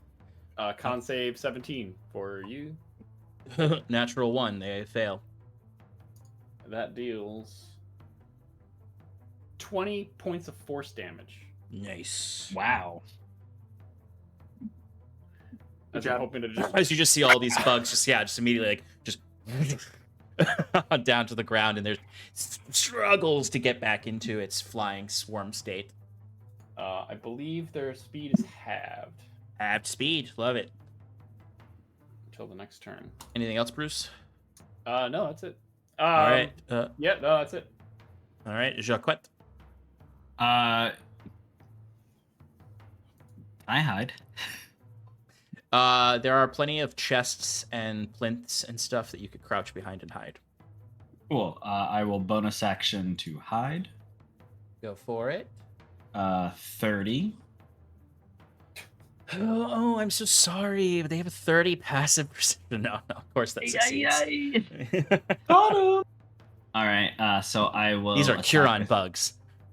Oh, I love that, and yet hate They it. smell the moonlight. Yeah, they're crescent moon bugs. 27 to hit. That'll hit. All right. I am going to burn 1 sneak attack Mhm. to try to poison them. Why not? Sure. DC 16 con saving throw, please. Natural 20. Or 22. Actually, for a 29. Woof, mama. All right. Well, that's still going to be 26 magical piercing. Love it. As you can see, the swarm shrinks in size to now be large instead of huge. You've killed enough of them to shrink it down. Fearn's maul just swiped a chunk of them out of the air, and then many of them did not get back up from the magnified gravity. And then now you're like, I imagine your bolt like shoots through a whole bunch of them in the swarm, and it shrinks it down to a large swarm. Beautiful. Jacquet will then use his 30 feet of movement, whatever's left after hiding, to leave the room. he's gonna burst through the door, see Estos, and go, "Hey, Estos, coin bug things. Who would have guessed?" And then he's gonna hide against a wall. Excellent. I love it. As you do that, you see Estos. Estos immediately goes, "Oh, boss. Of course there would be coin moth swarms in there." Yeah, of course, coin moth swarms. Totally knew that was a thing. Anyway, it is now the coin moth swarm's turn. So it's going to look to the two that have not run away yet, Septimus and Fearn, to go for attacks on you two. Fearn! First one on Fearn. Okay. Yeah. Beautiful baby boy. This is where the swarm just circles around you and just slowly eats all the metal off of your body. No. Yummy, yummy. Uh, How could you? it's actually quite. Yeah. Anyway, Fearn. It's magic metal. Does a dirty 20 hit? But yeah, Yeah, I don't think you have any spell slots left for your shield. that is true. Okay. Excuse me. You're excused. Thanks.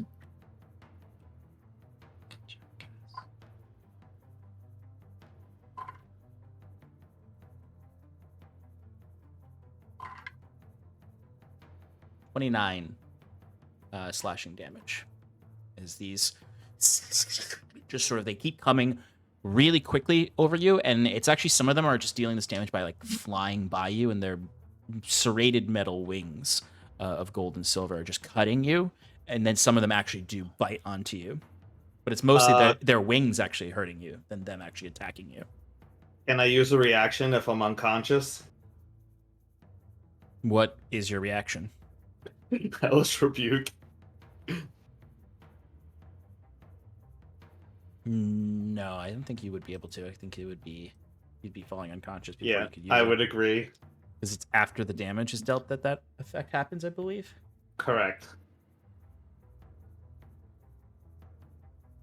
I'm down. Yeah, the creature that damaged you. Yeah, it is after the damage. Fearn goes down as they just basically like the wings are cutting him up. Hey, mama, woof. Septimus, they go for an attack on you. Crit fail on the first one. They have a third attack on you, Septimus. I don't think a 12 is going to hit. It does not. Machina, protect me. Well, Just Septimus is like standing in the middle of this fluttering coin moth swarm, just like, they cannot harm me. Anyway, Septimus, you're up. So Essos has been made aware. It's clear that he's been made aware. Correct. He will join What's the it? initiative. Next round. Mhm.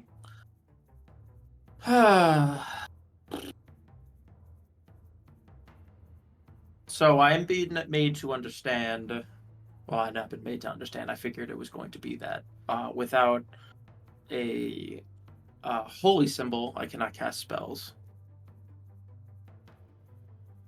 Correct. unless you have the material components. Unless you have the material components, yeah. Or if it doesn't say that you need materials. Yeah, if there's no material components. then Oh, you don't. really? Because the holy it's symbol just replaces somatic. components that don't cost gold or silver. Oh. Yeah, it's something not a lot of people know because it never really is that consequential, except for in a situation like this. Oh. So if you look in the notes of all your spells, any of them that have the M, Yeah, you yeah, cannot yeah. cast. If I don't Everything have the else- materials. Right, or if you don't have the holy symbol. Ah. Well, I'm an idiot. No, you're not. or- It's an obscure rule that never comes up because It's true. what idiot would throw away their holy symbol? The one that entirely changes the course of this town and game. Is Sure. Sal with us? No, Sal's No, down Sal's not with Norland. us. Sal hasn't been with us for weeks. But he got an upgrade last session. Yeah, Sal jumps through the wall and shows up in there. He just Kool-Aid man through the wall. Superman's Oh in. yeah, Septimus, you leveled up. What would you like to do, Septimus? I believe cantrips don't require reagents. No, but usually. that's In 9 sessions since we dropped off Sal. Well, you know, there is- It's Mega Dungeon, baby.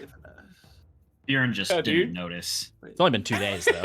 I haven't used Lolly Rockin' that long, too. Yeah. I mean, in game, it's only been 2 days. Right. I mean, I'll heal Fearn. Do I have cure wounds? Yay. I'll healing word him. Just because it's also my last spell slot, I'm gonna 5th level healing word too. Yeah. Oh my god. Nice. Hey, it Boom! only Look requires at all verbal those components. D4s. 36. Hell Nice, yeah. dude. That's actually really nice. Wow. Yeah. What do Beard, you say, are invigorated. Yeah, what is the healing word? Fight. Nice. Tight? Fight. Fight. Fear, Tight. Not tight. Fear, your wounds the cuts from the serrated wings heal up as you hear the word of Septimus as you awaken, I can breathe. which is just I in time can fight. for your turn, Fearon. Oh, sweet. Okay, I do the thing.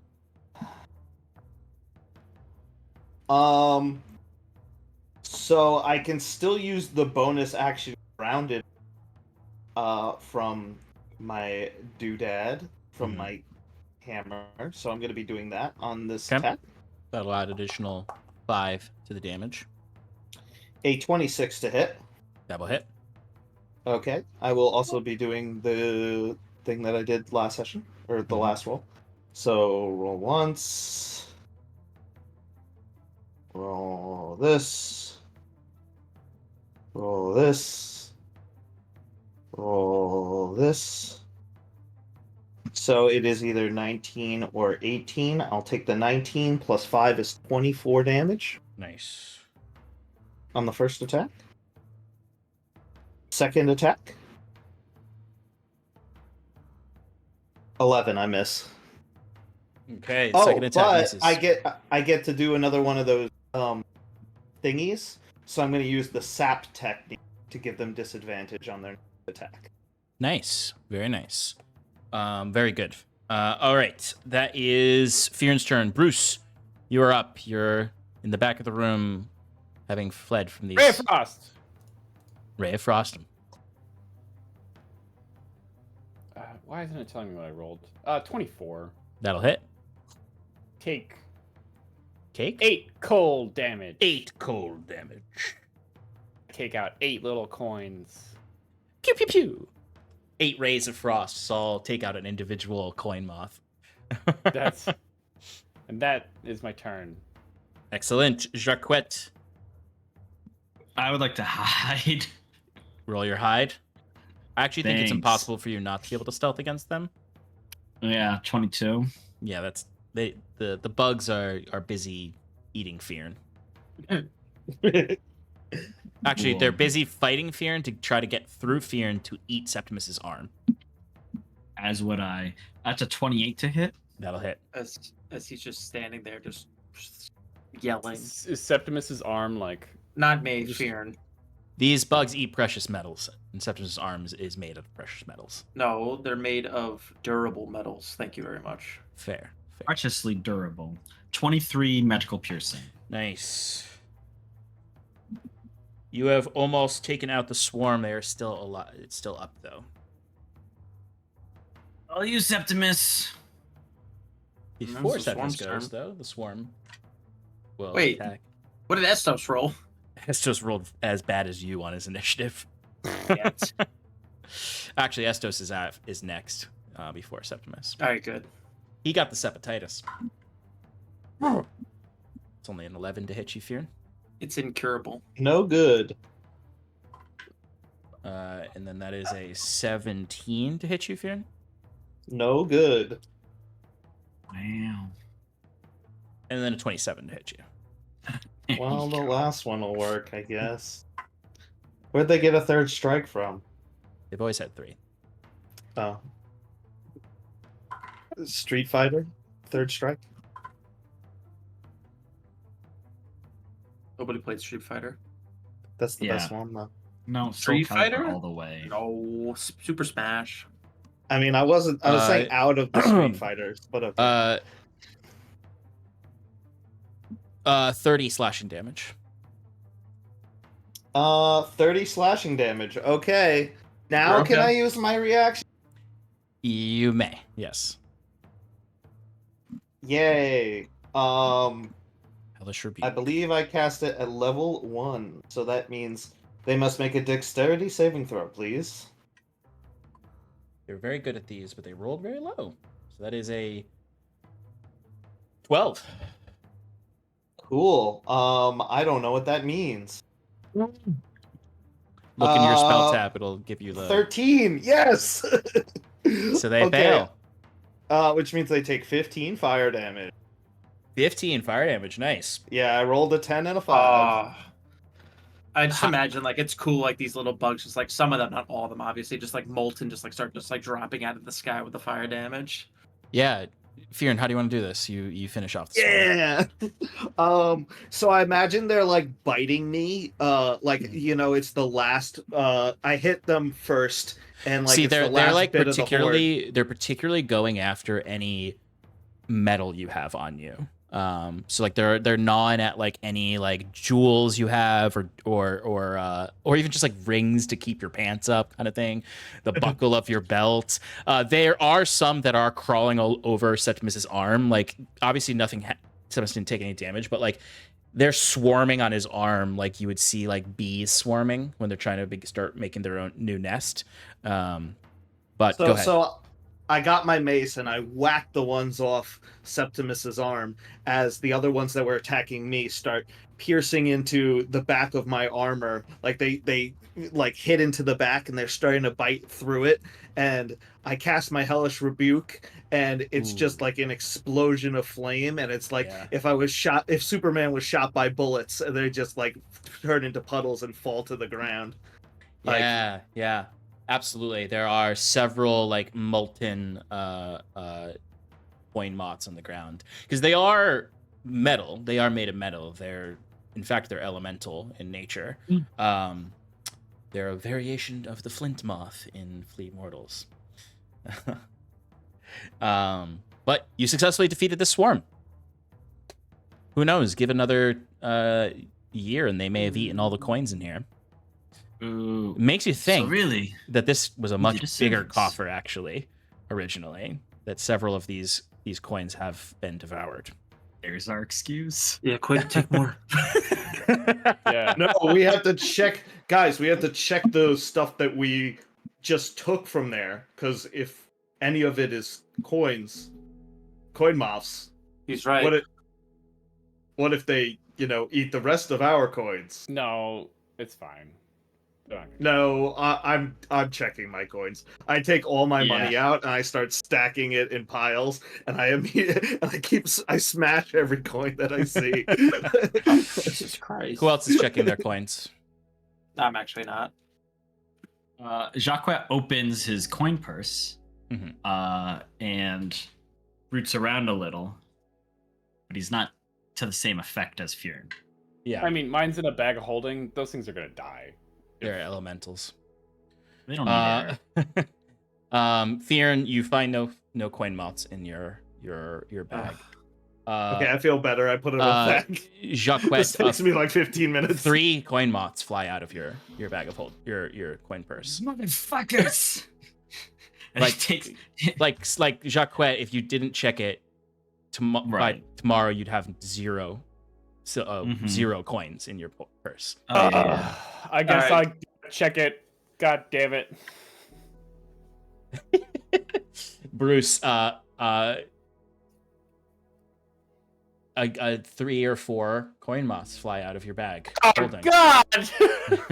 Like you. We'll check his too after seeing all this. Septimus also 3 or 4 coin moths fly out of your bag.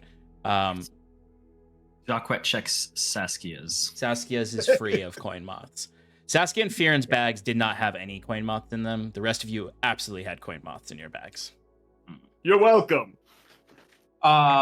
Just to be sure, Septimus is going to cast Detect Good and Evil.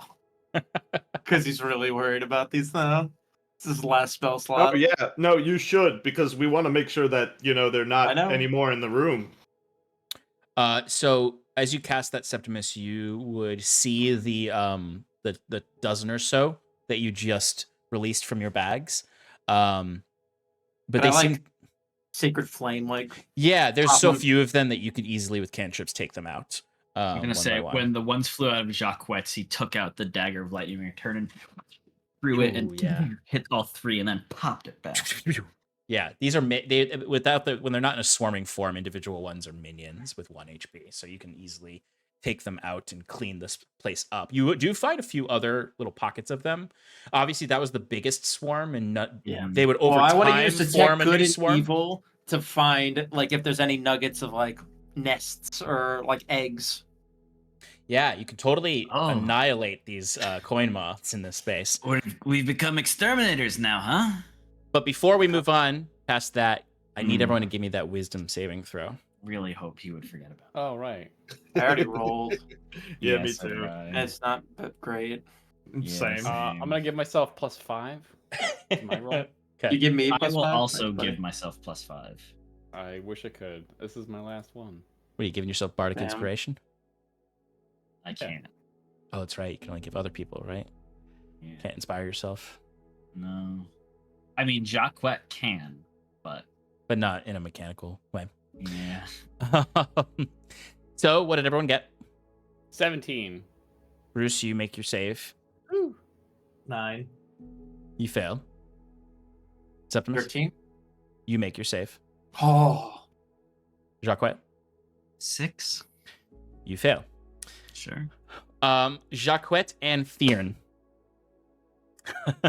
As this like swarm dies down and Septimus is going around destroying any eggs remaining behind of these elemental coin moths, both of you hear a voice in your head that beckons you forth. The voice is very soft and lilting. It is a it's hard to pinpoint a gender for it. At one point it sounds male, another point female. It's just very soft and inviting. And it just says your name to each of you. Jacquet. Vian. Come to me. Come to me. As the two of you immediately turn, facing the same point amongst the treasure, and you both see something glitter with a little green light, almost like a green gem, and you want this more than anything. Did my detect good and evil detect those? I'm gonna give them each one round essentially to go after it if they want to. Well, they're compelled to. Before we'll pop your detect good and evil for this. So let's roll initiative between the two of you.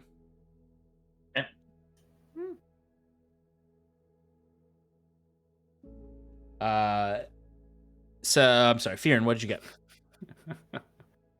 You can't muted. hear you. You're muted. Nat 20 for 22. Okay. Jacquet. 7 for a 7. Okay.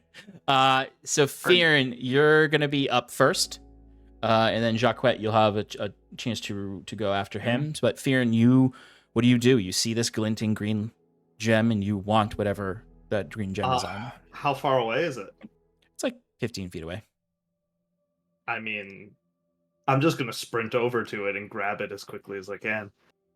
Okay. You see, Jacquet, you see him rush over and grab onto it, and Fearn, you hold it up, and you can hear the voice in your head, just saying, "Fearn, find a way to open."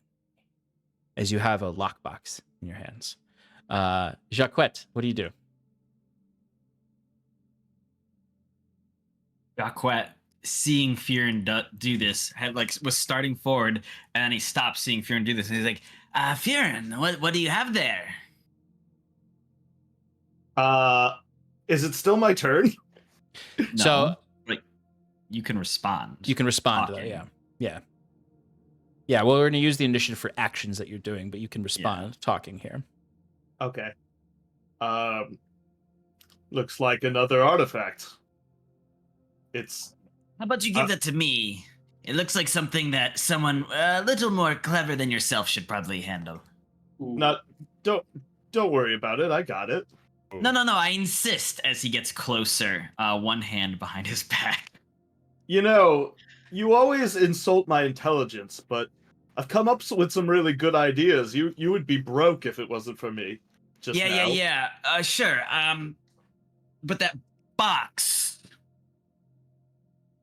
Bruce looks at Septimus like, Septimus, you detect that this little puzzle box that Fearn is holding with the green gems all over it is fiendish with your detect good and evil.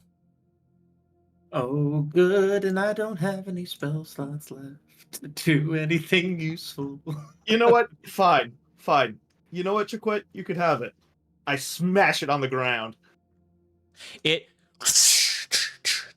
and rolls to your feet, Oh. Jacquette. Fuck. It's fine. It's completely intact. Jacquette scoops it up and runs back towards the front of the room as he goes, Hey, "Fuck, idiots." Jaquette. hey. Look at me. Fearon, you still feel a strong sense that you want this thing, but like you're still rational about it. Like you're going to like pick your battle, so to speak. Like he may have it for now, but I may get it later from him. Jaquette. Mm. Jaquette. Can I Look at make a lock or a thieves' tools check to try to open the lockbox? You can. Cool. Thank Could you. I do anything to try to stop him from doing that? I guess because it's just me physically. I guess. Yeah, I would what have would to you try to physically grapple- do? I would have to try to grapple him. Would you like to? Yeah. Bruce is gonna run over to Estos. Wait. Septimus, what are you doing? That's a 19, Sean. Oh wait, no, it's so I can't get lower than a 10. It's a dirty 20. Or A thieves' tools check. And Uh, I don't know if it matters, but my thieves' tools are magical.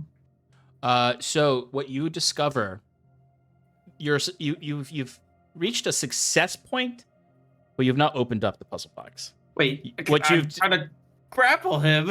Give me No, an no, athletic. no. I'm stopping Septimus because I want the thing to open. Ooh, Oh okay. my lord! Suddenly, there's now, as opposed to this being a contested thing between Fearon and Jacquette, you now both just want it open.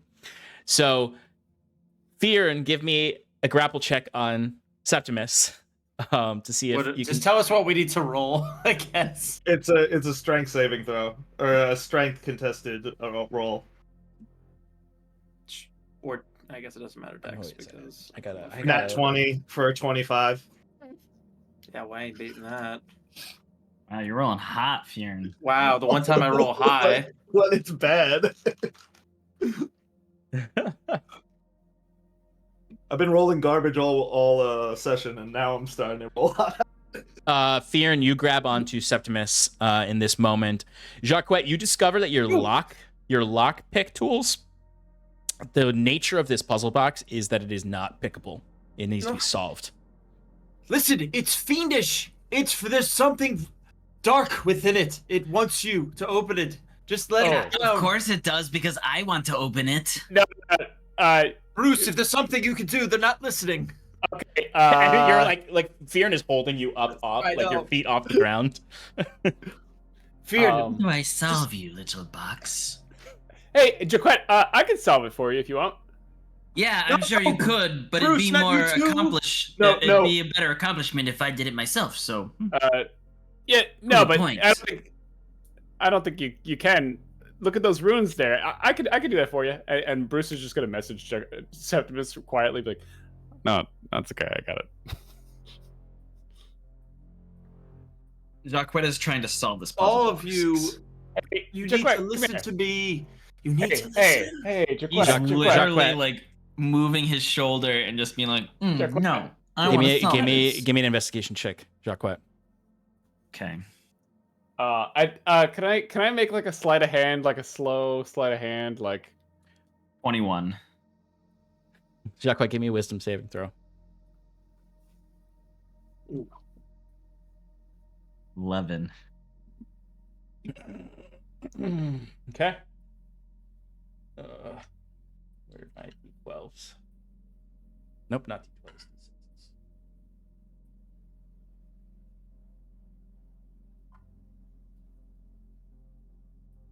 hey, I can give you +5 on that saving throw. Wait, you're helping him? Well, I want him to not get possessed, right? My calming words of, hey, hey, buddy, Hey, stop that, you dumb shit. hey, you dumb shit. Jacquette, you take 34 points of psychic damage. Ouch. as Jacques is like fiddling with this thing, and I don't know, drop is it like Septimus. he like maybe like thinks he gets something right, Yep. Yeah. and then he just drops to the floor. Screams in pain as just it's like someone shoved a ice pick into the back of your skull. Hey, Septimus okay. turns his head, it's like, Fiend, do you see what it is doing to us? Yeah, can no. I- As can I soon grab as this soon as thing I from him? see that, I drop Septimus. Can I do what I want to do before and sleight of hand Yes. it out of him? Yeah. You can give me a sleight of hand check Against against I'm gonna give myself guidance. my also. perception. yeah, let's do your perception. I'm gonna say disadvantage because of the 34 psychic 34 damage. psychic damage, yeah. Ooh. Damn it. I still got a nat 20 and an 18, so Damn that's it. 24. God damn it. I got a 22 and I was excited. Jacques, give me another wisdom saving throw. Fear, and you can give me one as well. Okay. 9. 6. Okay, so you both are still obsessed with the idea of opening this. I will say, you realize that any serious attempt at this is going to take you sitting down for an hour to actually attempt it. You can go about normal business, especially if you were to put it away, or someone was to get it out of your hands and put it away, but it will always be at the back of your mind until it's open. Right. So Fionn is gonna stand like in between Jaquette and Bruce at this point, I guess, and just say like, "Wait, hold on. Can we agree that thing is dangerous, right? You can agree with that." No, He put you down. He put you down after that damage happened. Okay. Yeah, I'm just. It looks like Fionn's trying to de-escalate right now. I'm sorry, Septimus. I was wrong. Clearly, there's something going on with that box. Hey, why don't we put it... Jaquette, why don't you just put the box on the ground for a second while we talk? We're not taking it away from you. Just put it down next to you. Nobody's gonna take the box from you. So to put his hands up is like, we won't touch it. He sits up cross-legged and puts the box in the middle of his crossed legs right by his crotch. That's fine. As he goes, okay, it's on the floor. Okay, you're right. Ah. What he asked for. And you can see a little blood leaks out of his ear. Yeah. And like when that happened, you heard like that lilting voice turn completely fiendish and shriek your name in the back of your head. Angry, essentially, with you that you failed to solve the puzzle. Now, I'm detecting that thing is riddled with fiend energy. You two might be possessed. The best magic items out there are fiendish in nature. Come on, don't- Septimus, you should know this. I don't want it. bleeding from I your don't want ear. it. I'm not Huh? saying I want it. Clearly, you have some desire to open it, but it is causing you great pain. I am not going to touch it, but I advise opening it until we know more about it. Would you allow me or Bruce or together No, not ritual. Bruce. to What? ritual? Okay. Bruce hoards all the magic items. He's not allowed to touch it. Yeah, no, he's right. Bruce, you do hoard all the magic items. You're not getting this. I don't know what to tell you. What if I were to identify so you know exactly what it is? But But tell I you what have- it is. You could try that. It's a little box of treasures that I need to open. How easy was that? Look, I need to open it too, but we need to figure No. out more about it. We can I also need to just open not it. open it and throw it off the tower. Yeah, and we could take all this gold, silver, and platinum and just do the same thing. Wow. Give me some more bad ideas, Bruce. You can go fuck yourself. Was planning on doing it later anyways. Fox is tearing us apart.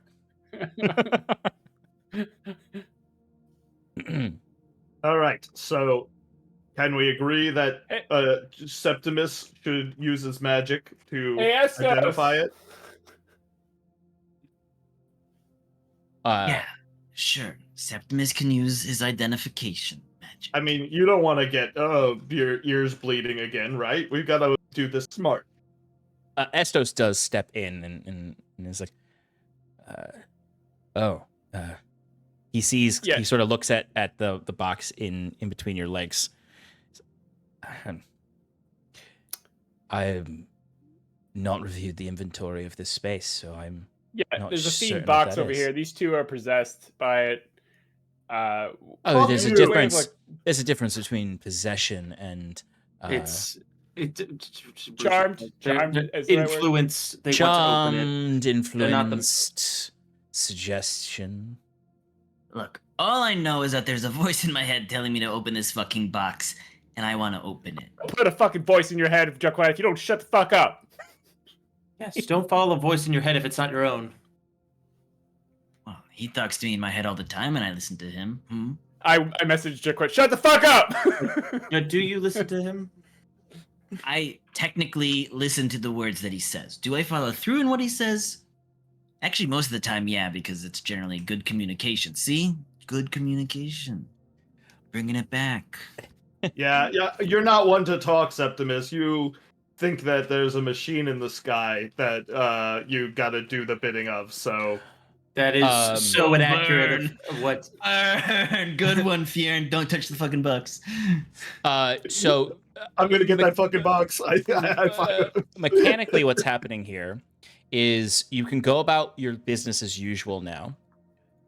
Anytime you take a short rest or a long rest, you are compelled to attempt to open the box.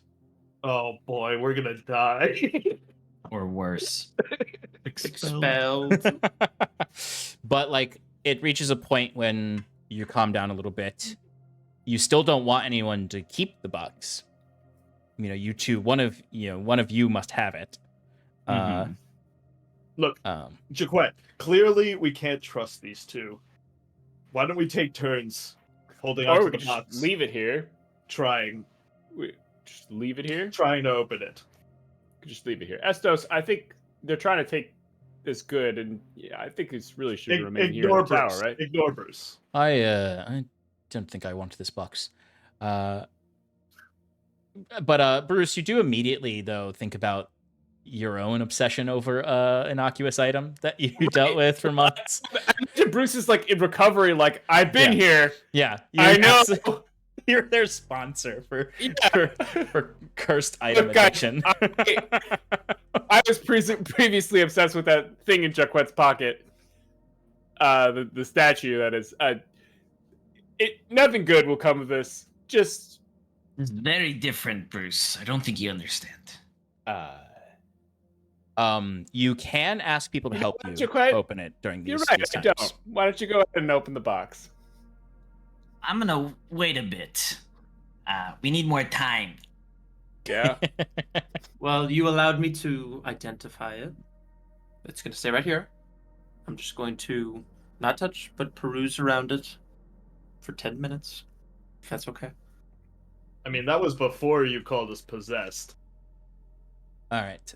So I imagine there's this tense circle sitting around this box with Jaquette and Fjern watching every move that Septimus makes, while I imagine Bruce, you watch on with just frustration. Septimus, at the end of your 10 minutes,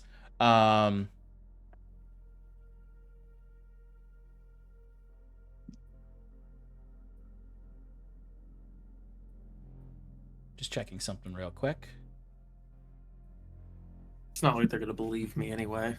So that's a lot of fooey. So this is, as you should guess, is an infernal puzzle box.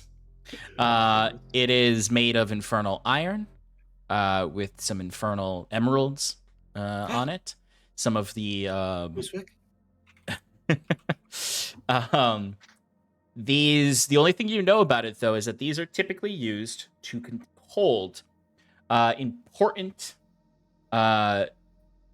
important things to a devil. A devil would keep potentially contracts in here signed between them and mortals. They would keep their most prized possessions in here.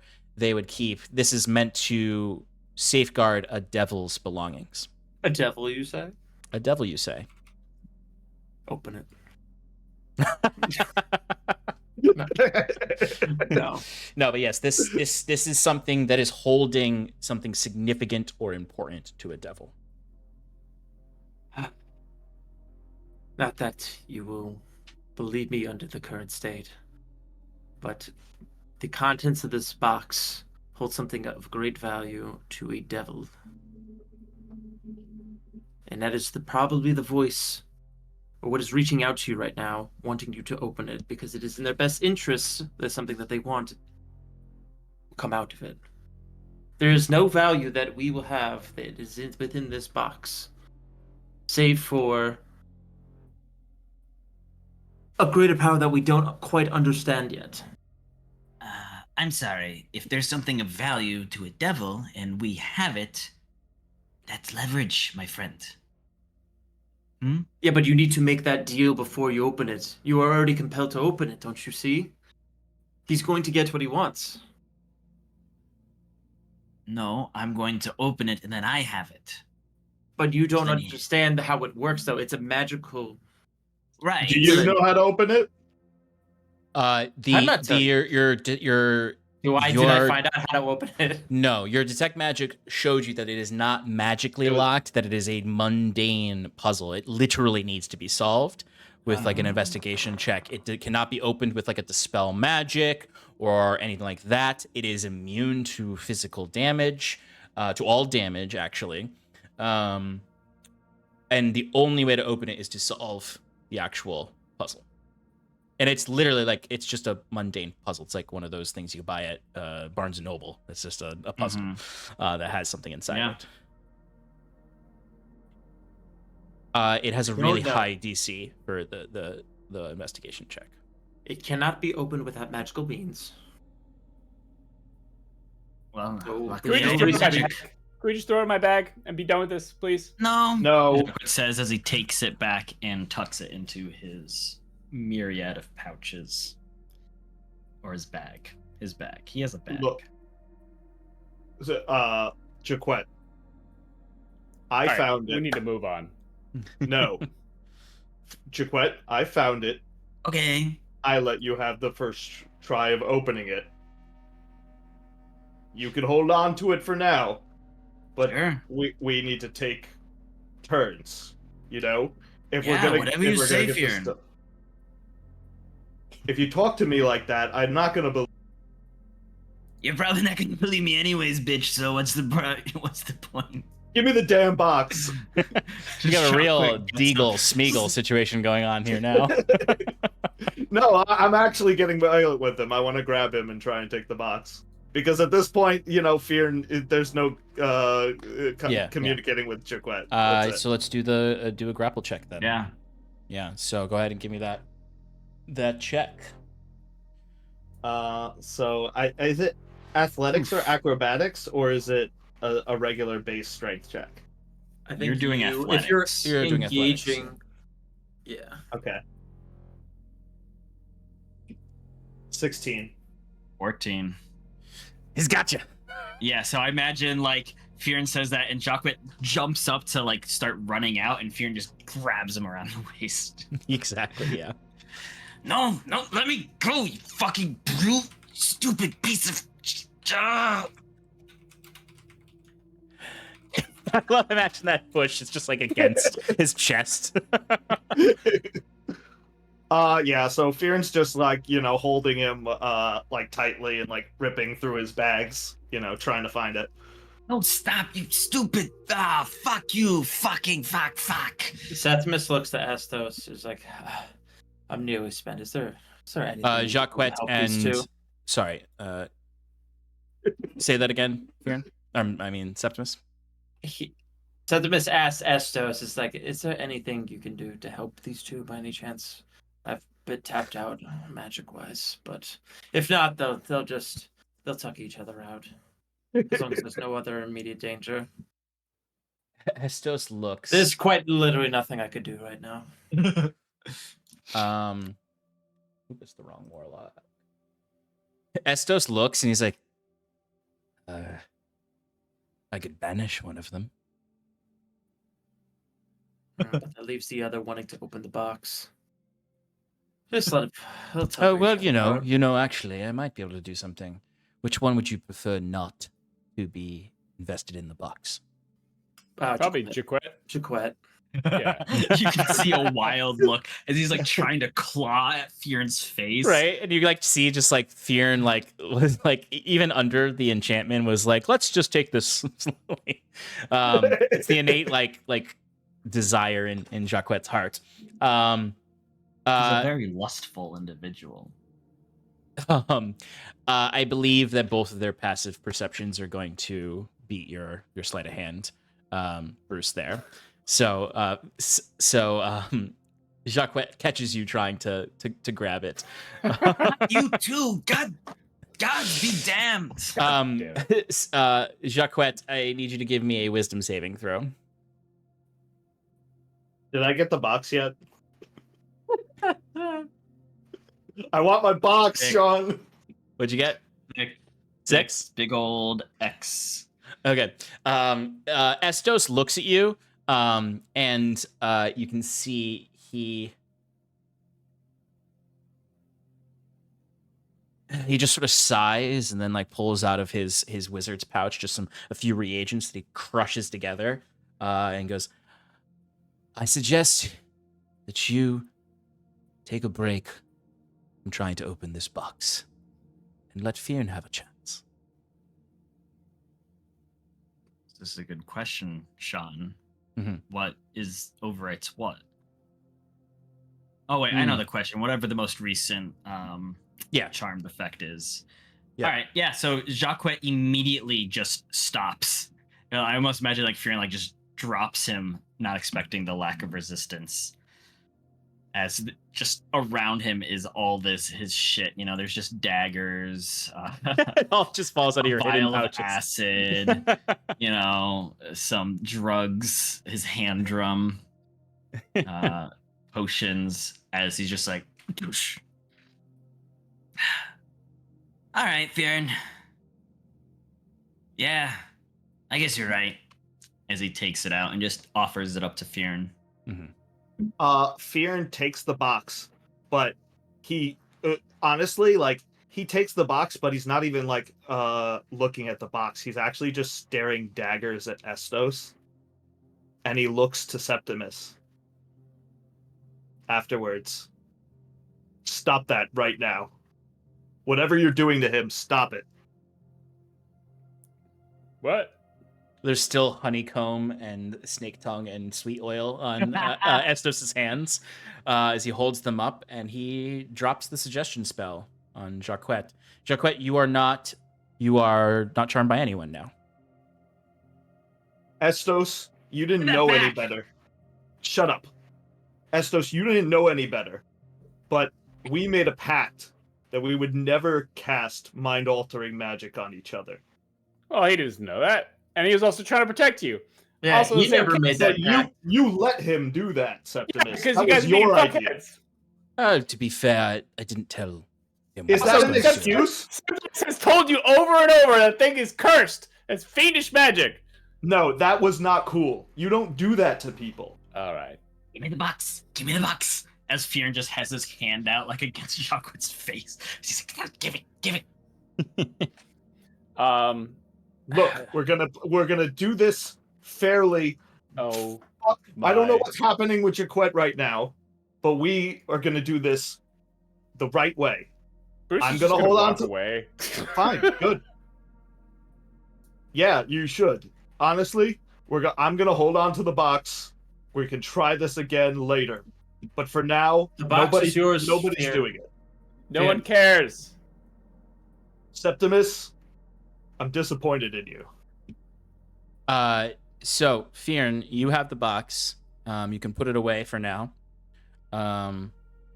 Once it's like out of sight, its like effects diminish. Yeah, I just put it in my bag. but like I keep it on me because I honestly, it's not even like the want of the box that's like wanting me to keep it safe.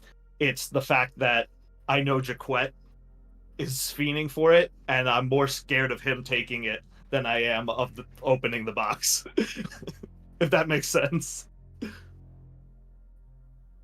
the background, in the shadows, Jacquet steeples his finger and he goes, So a heist we will plan.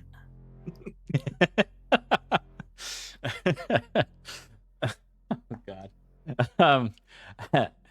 As suddenly out of the shadows, Sass comes over your shoulder and goes, "I want it. It's my birthdays." Jacquet just claws her eyes. But the Did we box. figure out her birthday yet? No. And we never will. While the box is out of sight, it is out of mind, and you start to come kind of back to your senses. It does Sounds seem like a pop-out. until you take a short rest or long rest. Right. But Septimus, it does seem like the box exerted this out. Like it was kind of like the One Ring, kind of exerting its power in the area around it. That the attempt to charm the room was an active thing the box did, as opposed to just you being in its proximity. Right. Like it's gonna happen again. If it's potentially, it could keep exerting its will on the people. Where was it put? It's in Fearn's bag. Yes, and the Fearn's bag is on his back, sort of thing. Yeah, and he's got it like all wrapped, tied up. Wait, so does Septimus knows that, or Septimus knows. Septimus knows Septimus that knows that it will repeat.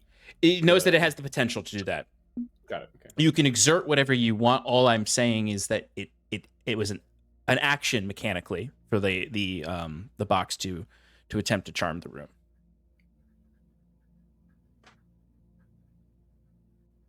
But with the box stashed away, some of that tension leaves the room. Fear. Now can we talk about gold? What do you mean? All right. Okay. All right. Are we done here? Yeah, I think so. All right. Let's go. Jacquet takes one last longing look at a red skull with a blue symbol on it and some silver thing coming out of its mouth. But advantage on stealth checks is a lot better. And walks out. Yes, you do not pick up the Mimir. Would you call me? You did not pick up the Mimir. Oh. Anyway, you have the gold that you collected. Estos does not push you to know how much you took. He just sort of is giving you good faith here, seeing that the room's not empty of gold. He is like, it should be enough. He wasn't the accountant of the guild. Damn, we could have taken more. We didn't know that. Sorry. He certainly would not have given you the amount you took. You got more than you would have from just Estos giving the reward.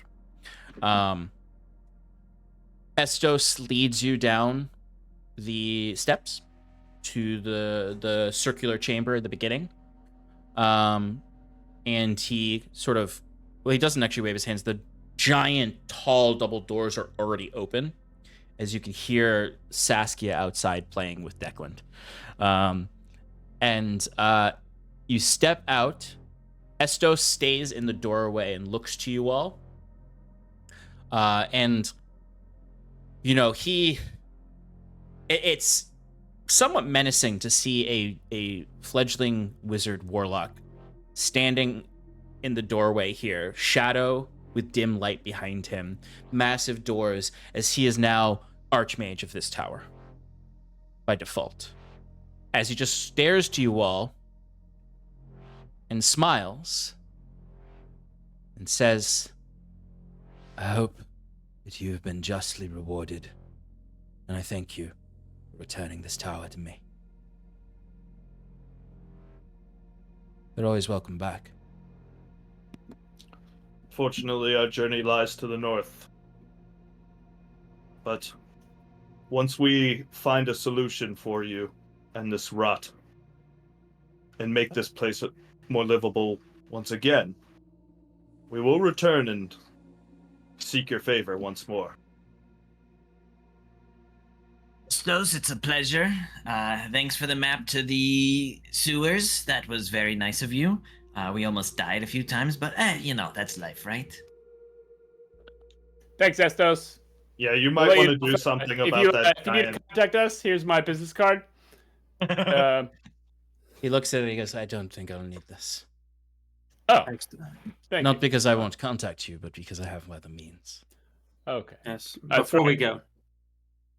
go, Estos, I know at first you were upset with not fulfilling your wish and imparting mine, but part of me feels that it's not truly what you had desired in your heart, but that of the person that holds your leash.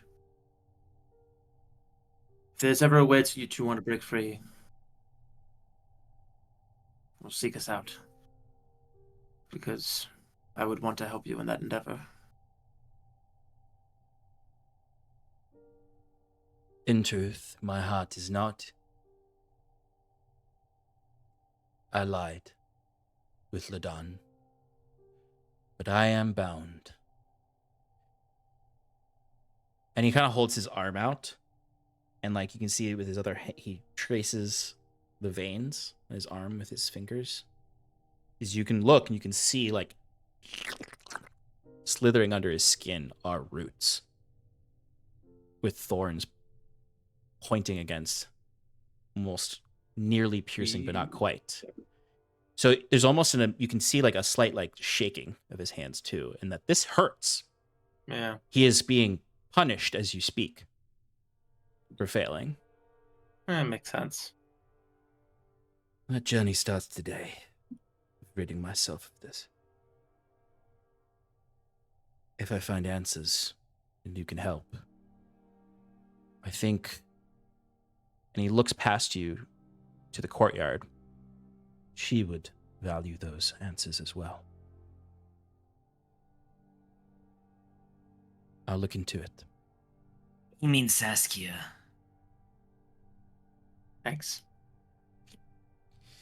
But for now, I must resist.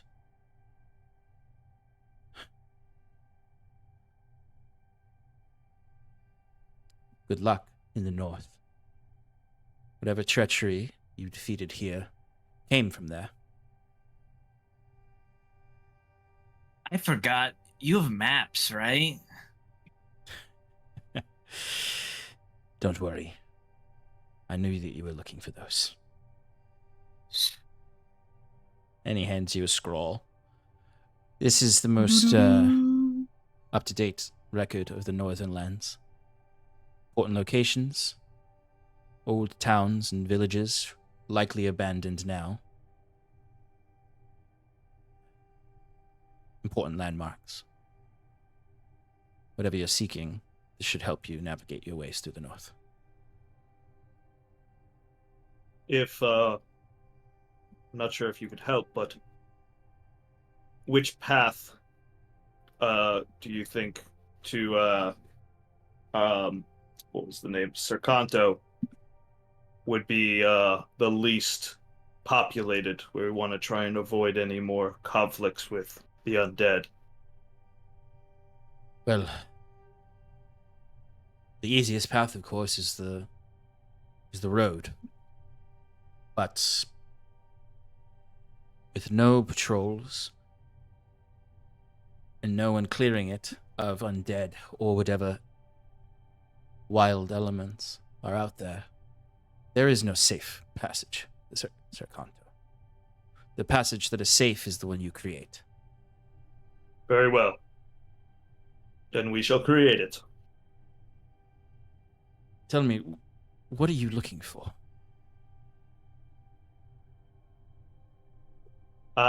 Fearn drops the mask down over his face.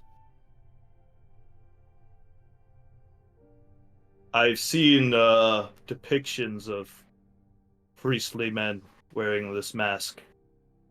I fell upon it by accident, but It's been calling me and giving me visions in my dream. Ah. Mask of the Old Order. We've seen several of adventurers over the years pass through these parts with different pieces, vestments of that order. All travel north, and as of today, none have returned. I was told by a demon that my fate was cursed to die in the north. Perhaps the same as the others, but we are capable and, as you can see, are good at defying the odds. Well, if you survive it yet, you want to go north.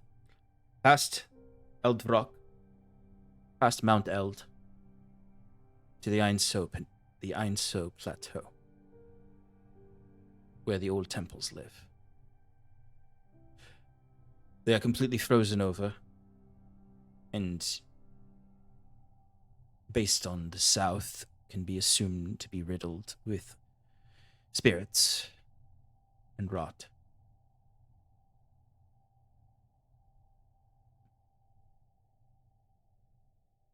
That is our destination.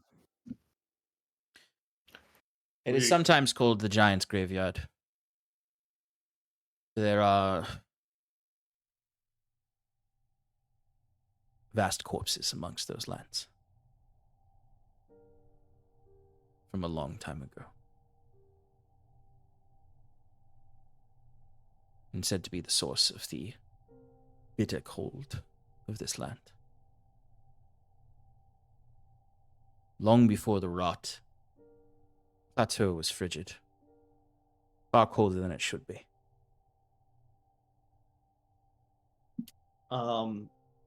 Sean,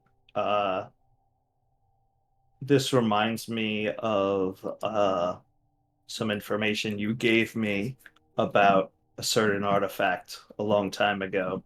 Mm-hmm. Finding the actual piece of paper that you gave me, the lore that I read out to everybody is going to be quite a difficult. I have it. Oh no, I have it too. Yes. So seeing the connection there,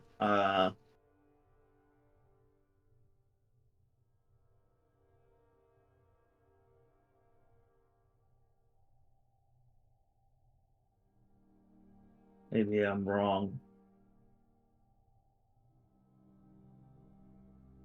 I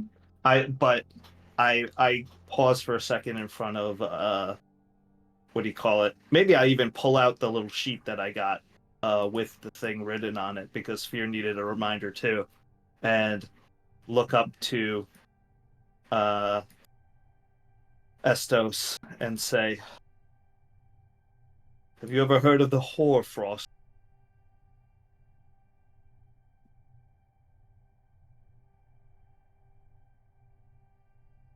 Your land of frigidness reminds me of an old story I once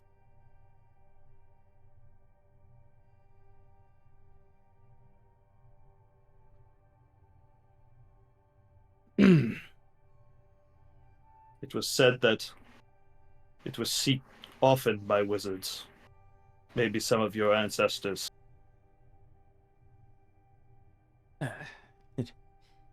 There's certainly some accounts of wizards of the Order, wizards of the land, marching to their deaths in the north, in search of artifacts from the days of giants and titans and gods. For you see, the Einso Plateau was abandoned long, long ago. The rot is the most recent destruction of what remains of the Gosu lands. Frigidness that bled from the Einso Plateau is what truly drove us south. The rot just finished the job.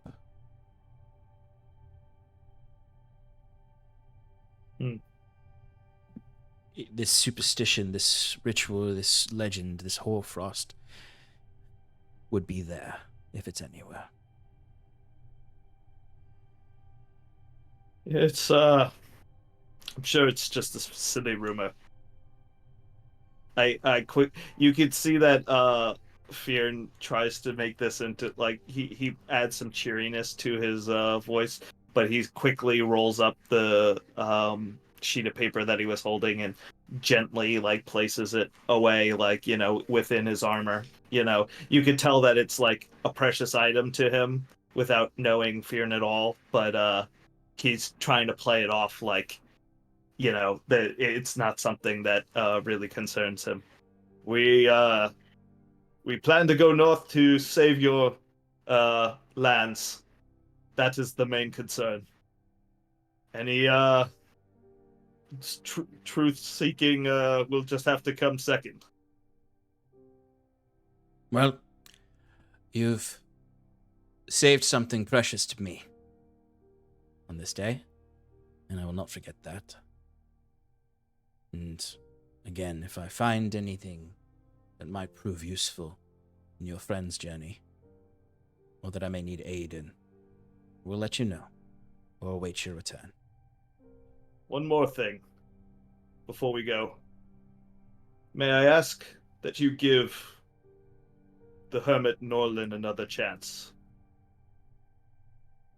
Be nicer to him, try and help him out. You are indeed the archmage of this tower, but without him, I'm not sure we would have been able to help you the way that we did. And he kept our friend safe. Oh, well. Perhaps the old codger isn't entirely useless. I'll consider it. Very well. And farewell. Good luck, Iron and Mana. I truly mean it. And then, like, just the doors just...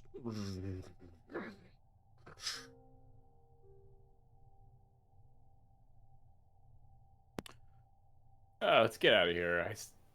I need to sleep. I second that.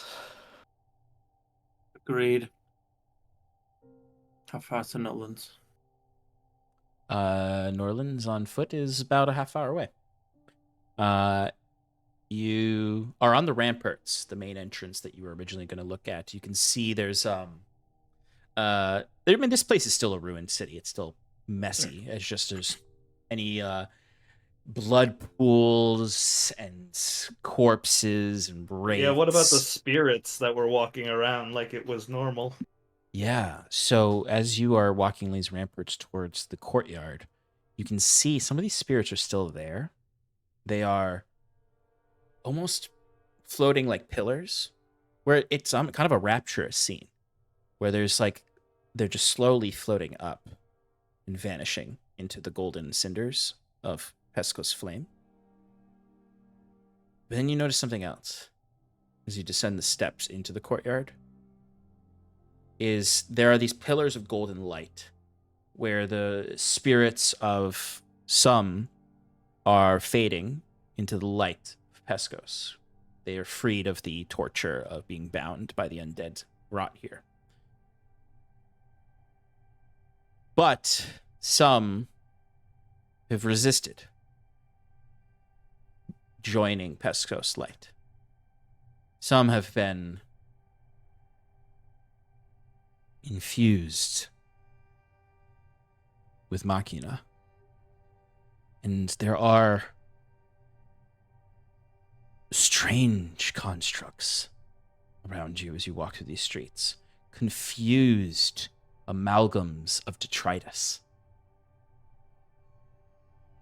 As there are essentially golems made of animated objects that just start to form. Some medium, some large, some even bigger. As there's now this population of heap golems that bear the souls, the wisps of the former residents of this city who refused to leave and join the peaceful afterlife. And they're just walking around like big hulks, just sort of like large, some of them made of large materials. Like one, like its chest is essentially a portion of a stone building that then has just sort of legs amalgamated of barrels and other metal sheets and things. As it's just, and they all have this sort of just confused wobbling as they're learning about what this existence is. And you can even see like this blue light at their core, at their center, that is sort of the bound spirits. These spirits are not, from what you can understand just from looking at them, it's not certain. Like, are they being bound here? Did they choose to possess this inanimate object? Like, you would need to, probably Septimus would need to study them more. But there is, without a doubt, animated objects here. Looking over at Septimus, did you know this was gonna happen if you did this? Septimus just like smiling. No. I would have no idea this happened, but can't you see? People that are living here, they found a new life of their own within these objects. Life doesn't always end with death. We all find a new place in life. They all seem to found something different, wanting to stay. I don't know, maybe some regret for what's happened here. It's as Septimus says this that you would all hear kind of like the sound of like a magical shattering as one of these pillars where there's a spirit just sort of floating, about to dissipate into Pesco's light, that just sort of shakes it off, and the pillar of light shatters and fades into cinders as that spirit goes wildly around, rapidly searching and searching and searching before turning from the golden light to the blue light of Machina, enters into a pile of trash, basically. And then slowly this amalgam of bricks and mortar and wood and heap forms into one of these golems. Man, I would not want to be trash in the afterlife. I guess to each their own, right? There's a sorrow to it, a resilience mingled with a deep sorrow, in the same way you would perceive any of the ghosts you've ever seen. No one becomes a ghost because they're at peace, so to speak. Because what? No one becomes a ghost because they're at peace, necessarily. Mm-hmm. So while they may be resisting, the dying light, Yeah. they are, they're resisting Not joining ready Pescos, but yeah. to move on. Maybe they feel they need to stay for now. Could be some useful labor for the coming work the city's gonna need. Is there any? Yeah. How are you gonna sell this place to somebody to come here to populate it, other than the Wizard's Tower? I think as I don't know if this was actually Sean that said this or Estos, but I think given the dangers of the North, anyone who knows that this is a safe haven will come here. And as we know, there's a lot of hidden secrets and magics up here. And actually, Bruce, do you mind, could I borrow your pipe? See, my pipe has a fiendish energy to it, and I cannot give it up. Bear? Who do you want to contact? Someone who I think could do some good for this port. You know this is a pipe you gotta smoke, right? Oh, I've thought about it long and hard. Can your Right. lungs take it? I guess we'll find out.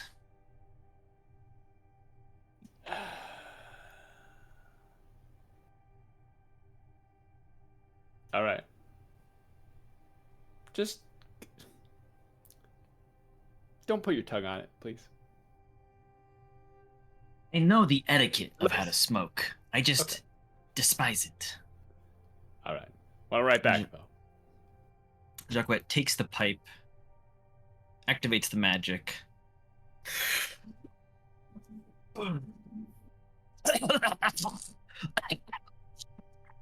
And in this coughing fit, he casts Ascending Mm-hmm. to his brother, Matthias. Stormbreakers. Stormbreakers Landing. Northeast coast of Alfdal Islands. Cursed port, now made safe by iron and mana. They'll need supplies. You're welcome, bro. Winky face. That's 2 words, winky face. Yeah, so that's exactly 25. Excellent. Um,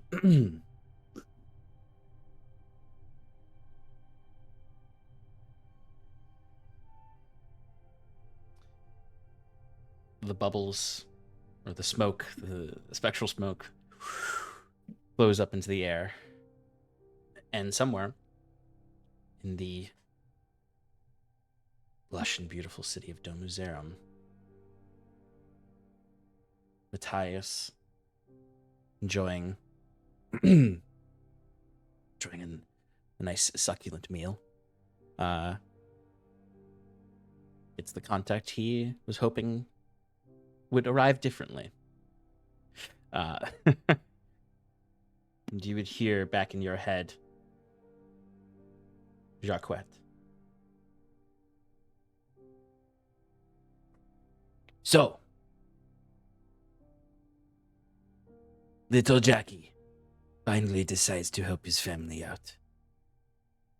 But not without embarrassing them again.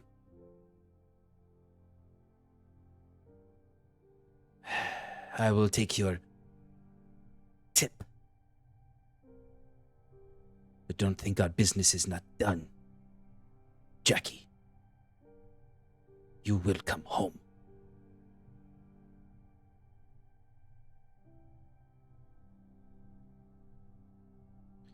And that's it. And perhaps we now know why Jacquet hates being called Jackie Touche. Oh yeah. Icky. um.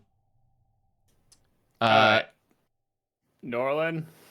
And then Jacquet smashes the pipe, gives Hey! you his middle finger, and runs away, leaving the party forever. Jacquet imagines that, and then hands the pipe back. Here you go. Thank you. I guess Okay. germs just are bullshit, right? The magic pipe. Despite You're all muted. the, you're muted. Oh, Bruce like cleans off the end of the Yeah. pipe. Despite all the Reaches magical down- advancements, I don't think they've discovered full germ theory yet. Especially I mean, given that one surgeon you guys met who was not very clean. That was just sweet Bruce's me use the pipe, so Anyway, before you finally leave this place, I'll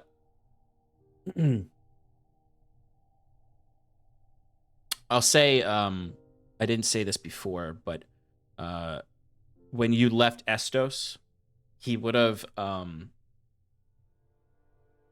given you guys the cloak that Ariadne wore. Oh. Are you As well. Okay. Who? Did he say why? It was very much like a She doesn't need it anymore. And he sort of Reach. Sorry, too soon. and looking to Declan as the last son, a survivor of the subjects, and her presuming she had a positive relationship with him, given what you said might be the case.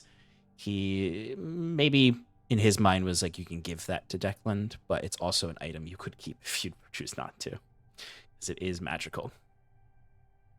This is a true Baldur's Gate 3 moment of like, here's the item, you can choose to keep it or give it to the person that it has sentimental value for it.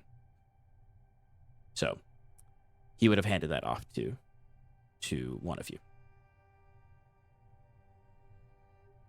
In the bag. It's in the bag. Okay, yeah, Bruce can have it. That's fine. Just he's because I just have it in the keeping bag them. doesn't mean it's mine. That's Bruce's. That's Are you been sure? decided. Are you sure about that? Anyway, you're walking through the streets. It's later in the day now. You've spent a good portion of this day. It's the sun is setting. The skies are clearing a little bit, so you can see the stars again, finally, over this port. Another boon to the astrology tower. But again, this place is almost oddly peaceful, even though the only living things around you are these heap golems. Speak for yourself. That's amazing.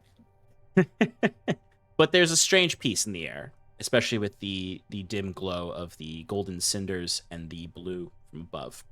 But you eventually get to Norland's shack. There's a calm to the detritus in the port that will need to be cleared out before this is a truly viable port. There's no haunting figures moving about, staring down at you all. It perhaps is a little unnerving to see several souls just sort of like and vanishing. Like, it may be peaceful. They may be going to a better place, so to speak, no longer suffering, but it's still creepy. Of course. To see people's souls, to witness a soul become intangible in some way. No, it's beautiful. Wow. You're sick.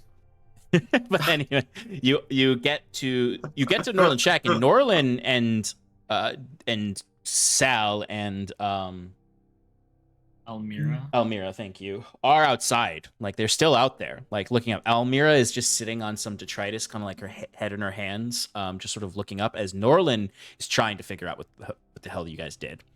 As Sal spots you all and perks up and just really aggressively and seemingly happily waves you guys down as if you might miss him, standing there in the middle of this little square, but very excited. But you can all see Sal's armor gleams a little golder than it was before.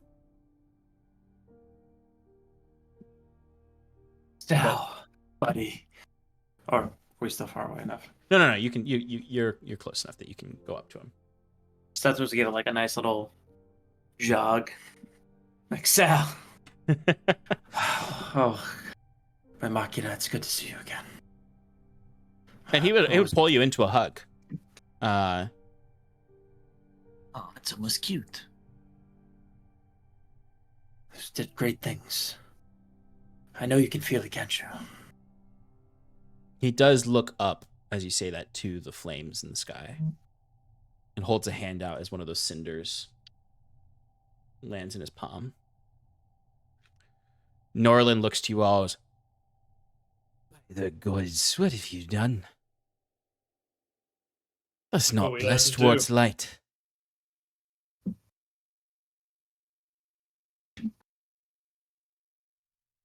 Well, the rot's gone, so that's good. I suppose you're right. It is the blessed towards light. But along with it is the influence of Machina. Machina.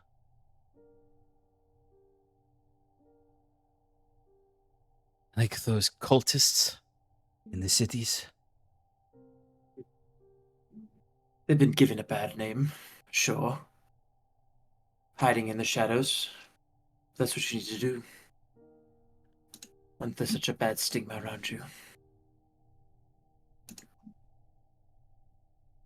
As you can see, pointing up to the second time, Machina does not influence or dominate anybody else. Those that wish to leave are making their way up to Heskos' light. We just gave them an option for a different path. And he gives you this defeated look when you say that last part. And like the rest of you might even notice, just like sort of like there's like a uniqueness to Septimus's voice here. Like there's like, this is the most, like he's always been convicted to his beliefs, but this is like the most convicted I imagine you've seen him. And the most like results you're seeing of his convictions. And there's like a twist almost, a knife almost twists when you say you've given them another choice. That also like twists in Norland's heart, where you can see that face looks defeated, and perhaps it's just simply that this is not what he expected. He got what he wanted, the rot to be purged, but it wasn't the world he was expecting to live in afterwards. So there's a little bit of disappointment muddled with the relief, because he does look relieved. His shoulders are slacked more.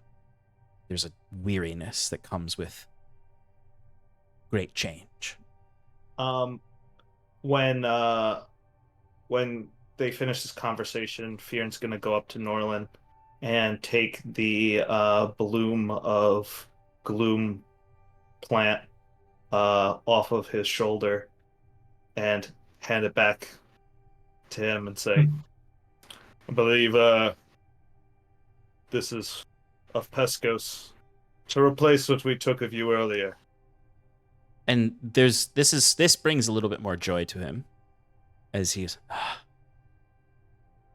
a viable sapling. There were nights plagued by rot, and we defeated them and set their souls free. These plants grew. I hope you can spread their influence and, continue your good work. Without you, we wouldn't have been able to do it.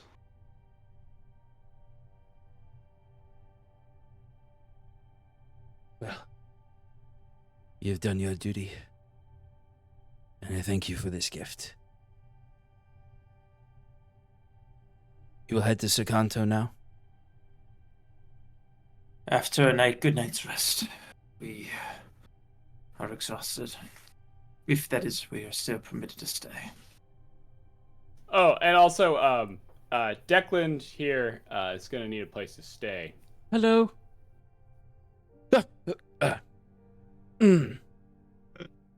Hello, little fellow. Oh, I could be real helpful. I'll do my part. As long as I can be out here. I mean, unless Elmira, if you want him, he kind of wants to explore the world. No, I think Elmira needs to get back. Oh, you're saying Elmira? take Declan with her. She kind of sits up and you can see like it's the look of someone who's woken from a living nightmare in the sense of paralyzing fear she had before. As she actually just goes up to Declan and sort of sits on the balls of her feet and holds a hand out to shake his hand. And he looks very confused at this. And then like very awkwardly grabs her hand and shakes it. And she smiles at him. And she looks up to you all and says, "Oh, I think we'll find a place for him." All right. Yeah.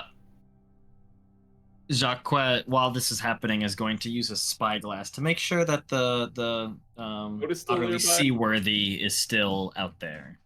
Mm-hmm. Give me a perception check. Oh, with advantage, as you're using your spyglass.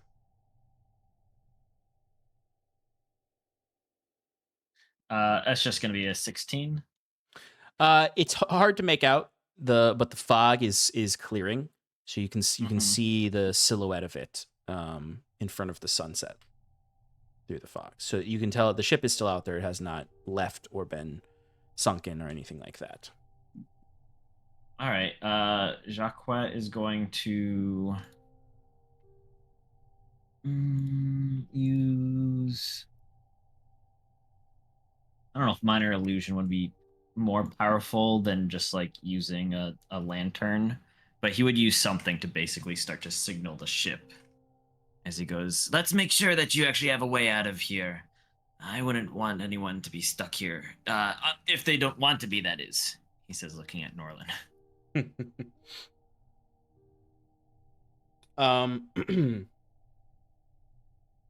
Or actually, it's I more could than just also 600. use my last charge of my pipe. Oh, okay, I wasn't sure how much is on there. Also, if Yeah, they're that's within last 600 charge, but- feet, I can use my Horn of Silent Alarm to just be like. I will say they have no idea what any signals or sounds would be Yeah. Yeah, reflecting from the shore. Yeah, it's fair.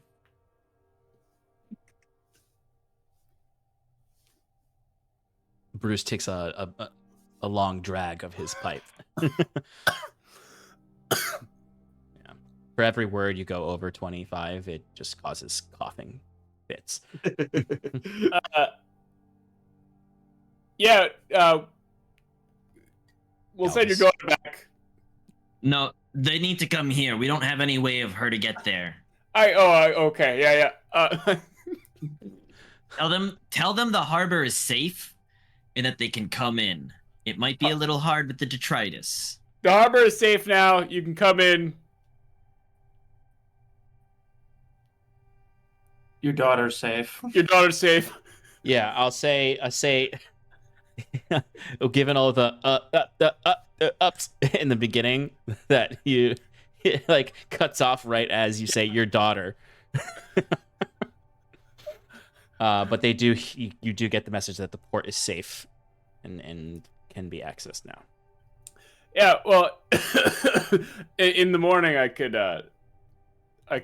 cast something on her. I just can't do it right now. To walk on water, she needs to get to the ship. I think Iron and Mana needs to rest. That's Yeah. Yeah, true. we're freaking delirious. Yeah. Before we like go to rest, I just wanted to have a brief conversation with Septimus. Yeah, I imagine as you're all settling down, you can find a moment to speak to Septimus. Septimus? Yeah, go ahead. Yeah, Fearn would just like walk up to you when you're, when it looks like nobody else is around and you're, working on something or, spending time with Sal maybe. I would be talking to Sal, yes. And he's not gonna like acknowledge you. He's just gonna sit next to you, and like look out, over the ruins of the town and say, "Do you know? For like, are you certain that what you did was give them a choice? Are you sure these people want to be what they've become?"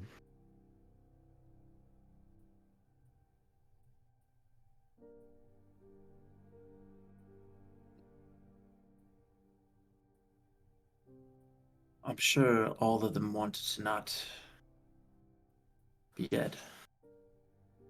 It's not necessarily, I think, of what they want, but what they think is right.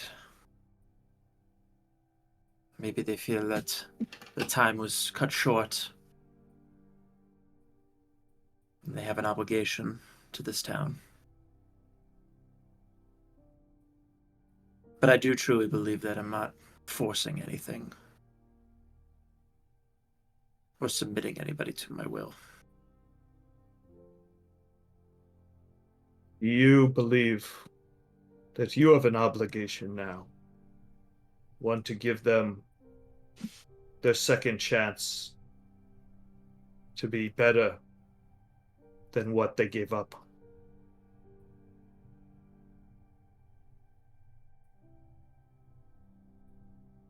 Just like them and everyone, I want everybody to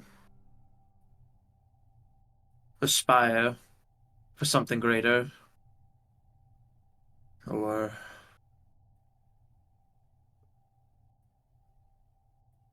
have purpose.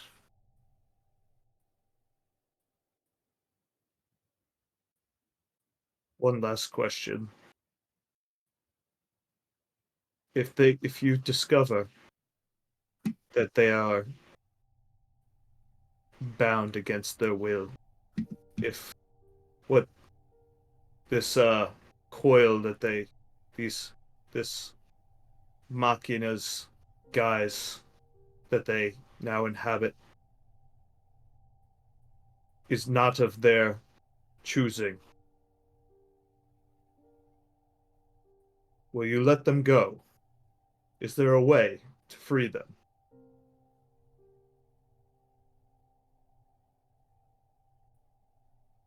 Septimus does take a long pause here and thinks for a second.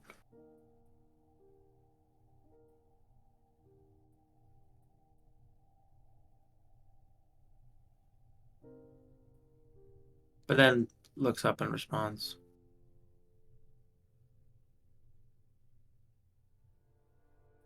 We will all be bound and return to Machina at some point. But I can't be the one to determine when that will be and dictate when it shall happen. So if they wish to be free, then I would let them. You are a true man of faith. You remind me of the Skullblades clan of my people. Fervent in their beliefs, worshipping the spirits they were. But often did they become misguided, thinking that they were doing the will of the spirits when in fact they were only satisfying their own needs and desires. I bid you to keep their faults, their failures in mind when you make further decisions, especially when it comes to casting mind-altering effects on your friends.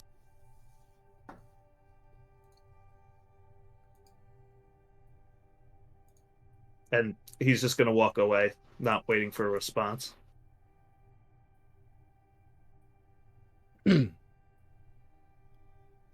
Septimus, you sit with this as Sal is sort of, you see like off to the courtyard, Sal is like interacting with one of these heap golems.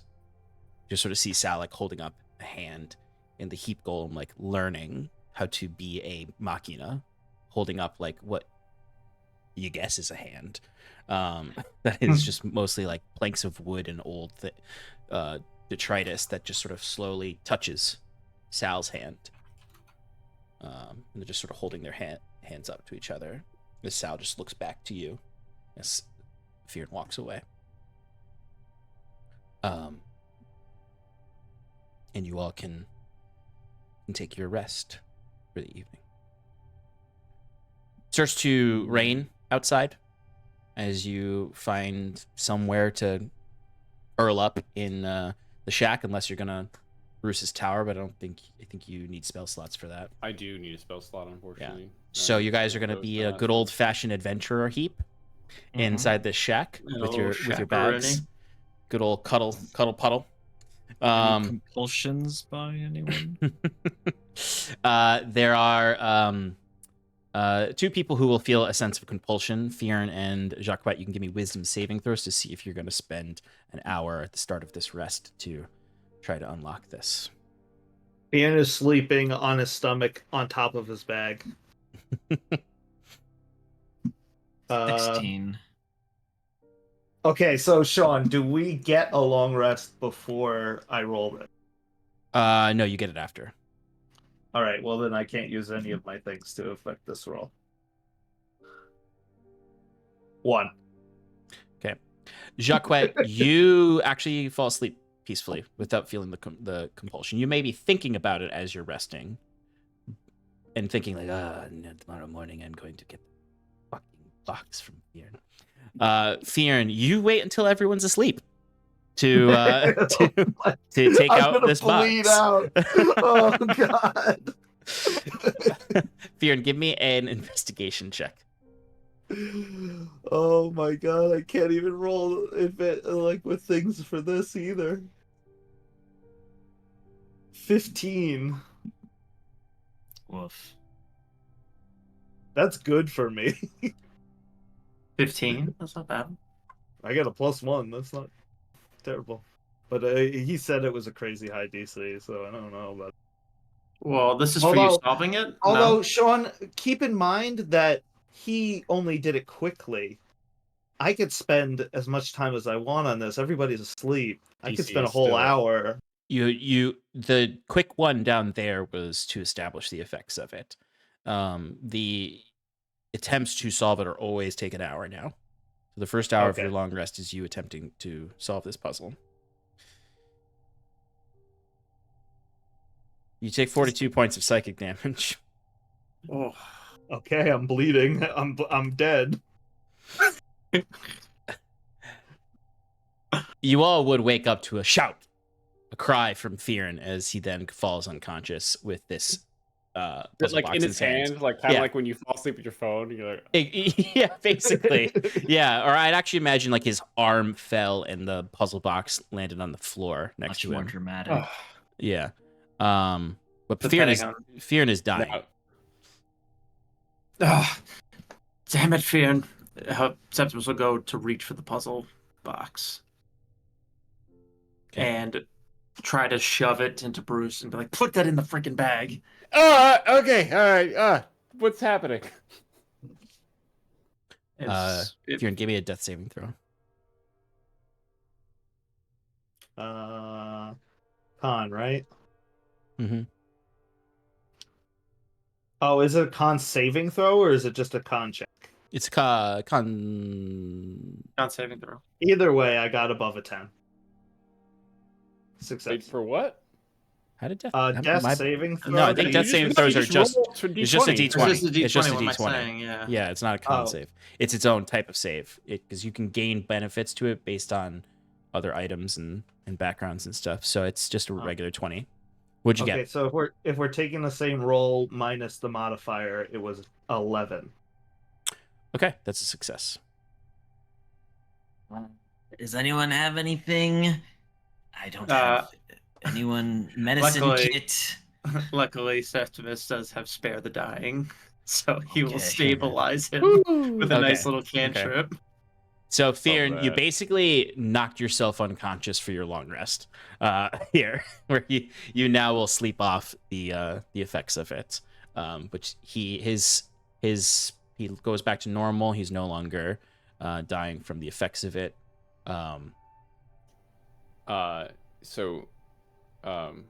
Also Bruce will leave the room with the bag of holding and Lollyrock and his other bag of holding. And I'm gonna attach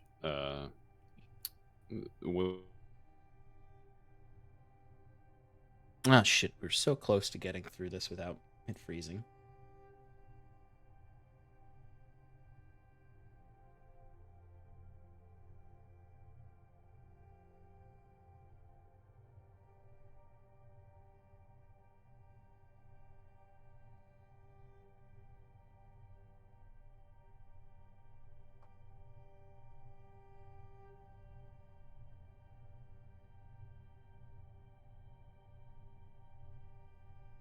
D&D. Hi. You're back. Guys, You're back. I'm back. It's okay. So close to finishing without Yeah, that that's what happening. we're Yeah. Yeah. It was so close. Where did you get cut off? Right right as you walked out with your stuff with Lolly Rock in the bags. Yeah, so I'm going to take the Infernal Puzzle Box, put it in one of the bags that's on Lolly Rock, and have him fly up to the rooftop. The rooftop of the tower? Of where we are currently staying. Of the shack, yeah. Okay. Yeah, the shack. Yeah. Okay. So just to keep it there for now? Yeah, just to keep it there for now. I'm gonna have my other bag with me. But, okay. Yeah. All right. So Lolly Rock perches up on the rooftop with the other bag of holding that holds the Infernal Puzzle Box. But yeah, nobody should know that it's there. Okay. And then you could all return to your long rest. Rain patters against the rooftop as a fresh storm comes over Stormbreaker Landing. Not a particularly harsh one, actually kind of a peaceful one. The rain is soothing and is actually assisting in finishing the cleanup of any rot left over.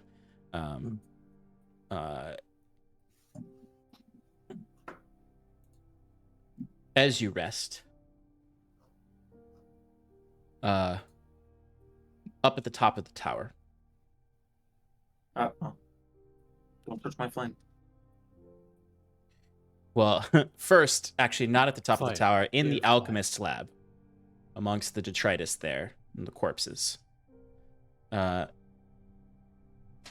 bundle of just like collapsed books, collapsed materials, all shake as something shakes the detritus off its back and stands up and stretches and starts to slowly walk through the different areas.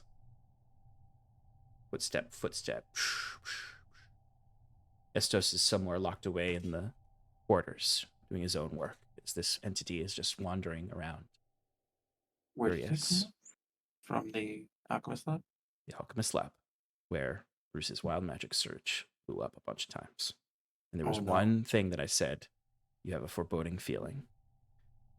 This creature spends the night wandering about the tower before getting to the top, where it looks about, blinking its one eye on its circular golden body with feathered wings on its back.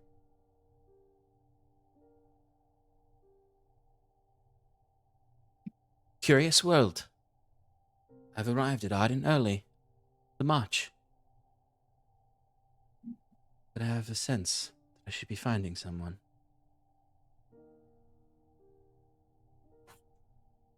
The wings flap and it just starts to float in the air. And that is where we'll end tonight. Of all the wild magic surge things you rolled, Bruce, you rolled the summon a Modron.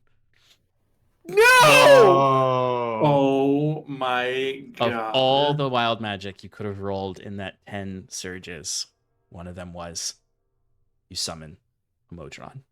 It's not monodrone. The fact that he was like, it's early, right? It's just another Modron. Oh no. And Monodron that, said ladies there were and many. gentlemen, is Dungeons and Dragons. Yep. Man. And I said that you had that sense of foreboding because you have that sense, that touch of the planes beyond of Mechanus from when the Lacuna touched you. So like you like sensed the Modron appear, or be summoned to this world. Okay.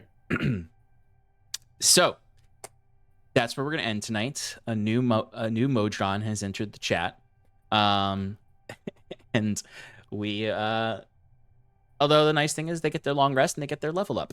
So Yay. and Cool. Septimus Patata. actually Cool. gets this rest without the creeping rot in his veins anymore.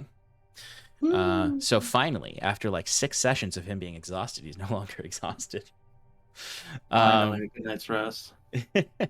Yeah, this is the best sleep you've ever had, Septimus, even though you're cramped on the floor of this shack with all your adventuring companions. I used to do that with all my siblings. You kidding me? That's true. Keep in mind, though, if you used all of your hit die in that last thing, you only get a certain amount of them back. Mhm. That's true. All right, folks, we are going to let you go. And so I'll have to upload this video as well because unfortunately my computer decided in the last 10 minutes to disconnect. The thing that frustrates me so much is it's not my internet, because like my browser doesn't get messed up. It's just Discord that gets messed up. Weird. It's very strange. That happens to Bastards. me sometimes too, honestly. Yeah, because it's specifically a ping issue with Discord that happens. Well, actually, the only other thing that gets broken is Streamlabs, and Discord. But like my browser, like Bardly doesn't stop. Anyway, you don't need to hear. Maybe me you complain gotta about buy. this. Maybe you gotta buy Nitro. I have Nitro. Anyway. Oh well. Oh. Good night, everyone. Wherever you are in the world, we'll see you with the next story. Goodbye.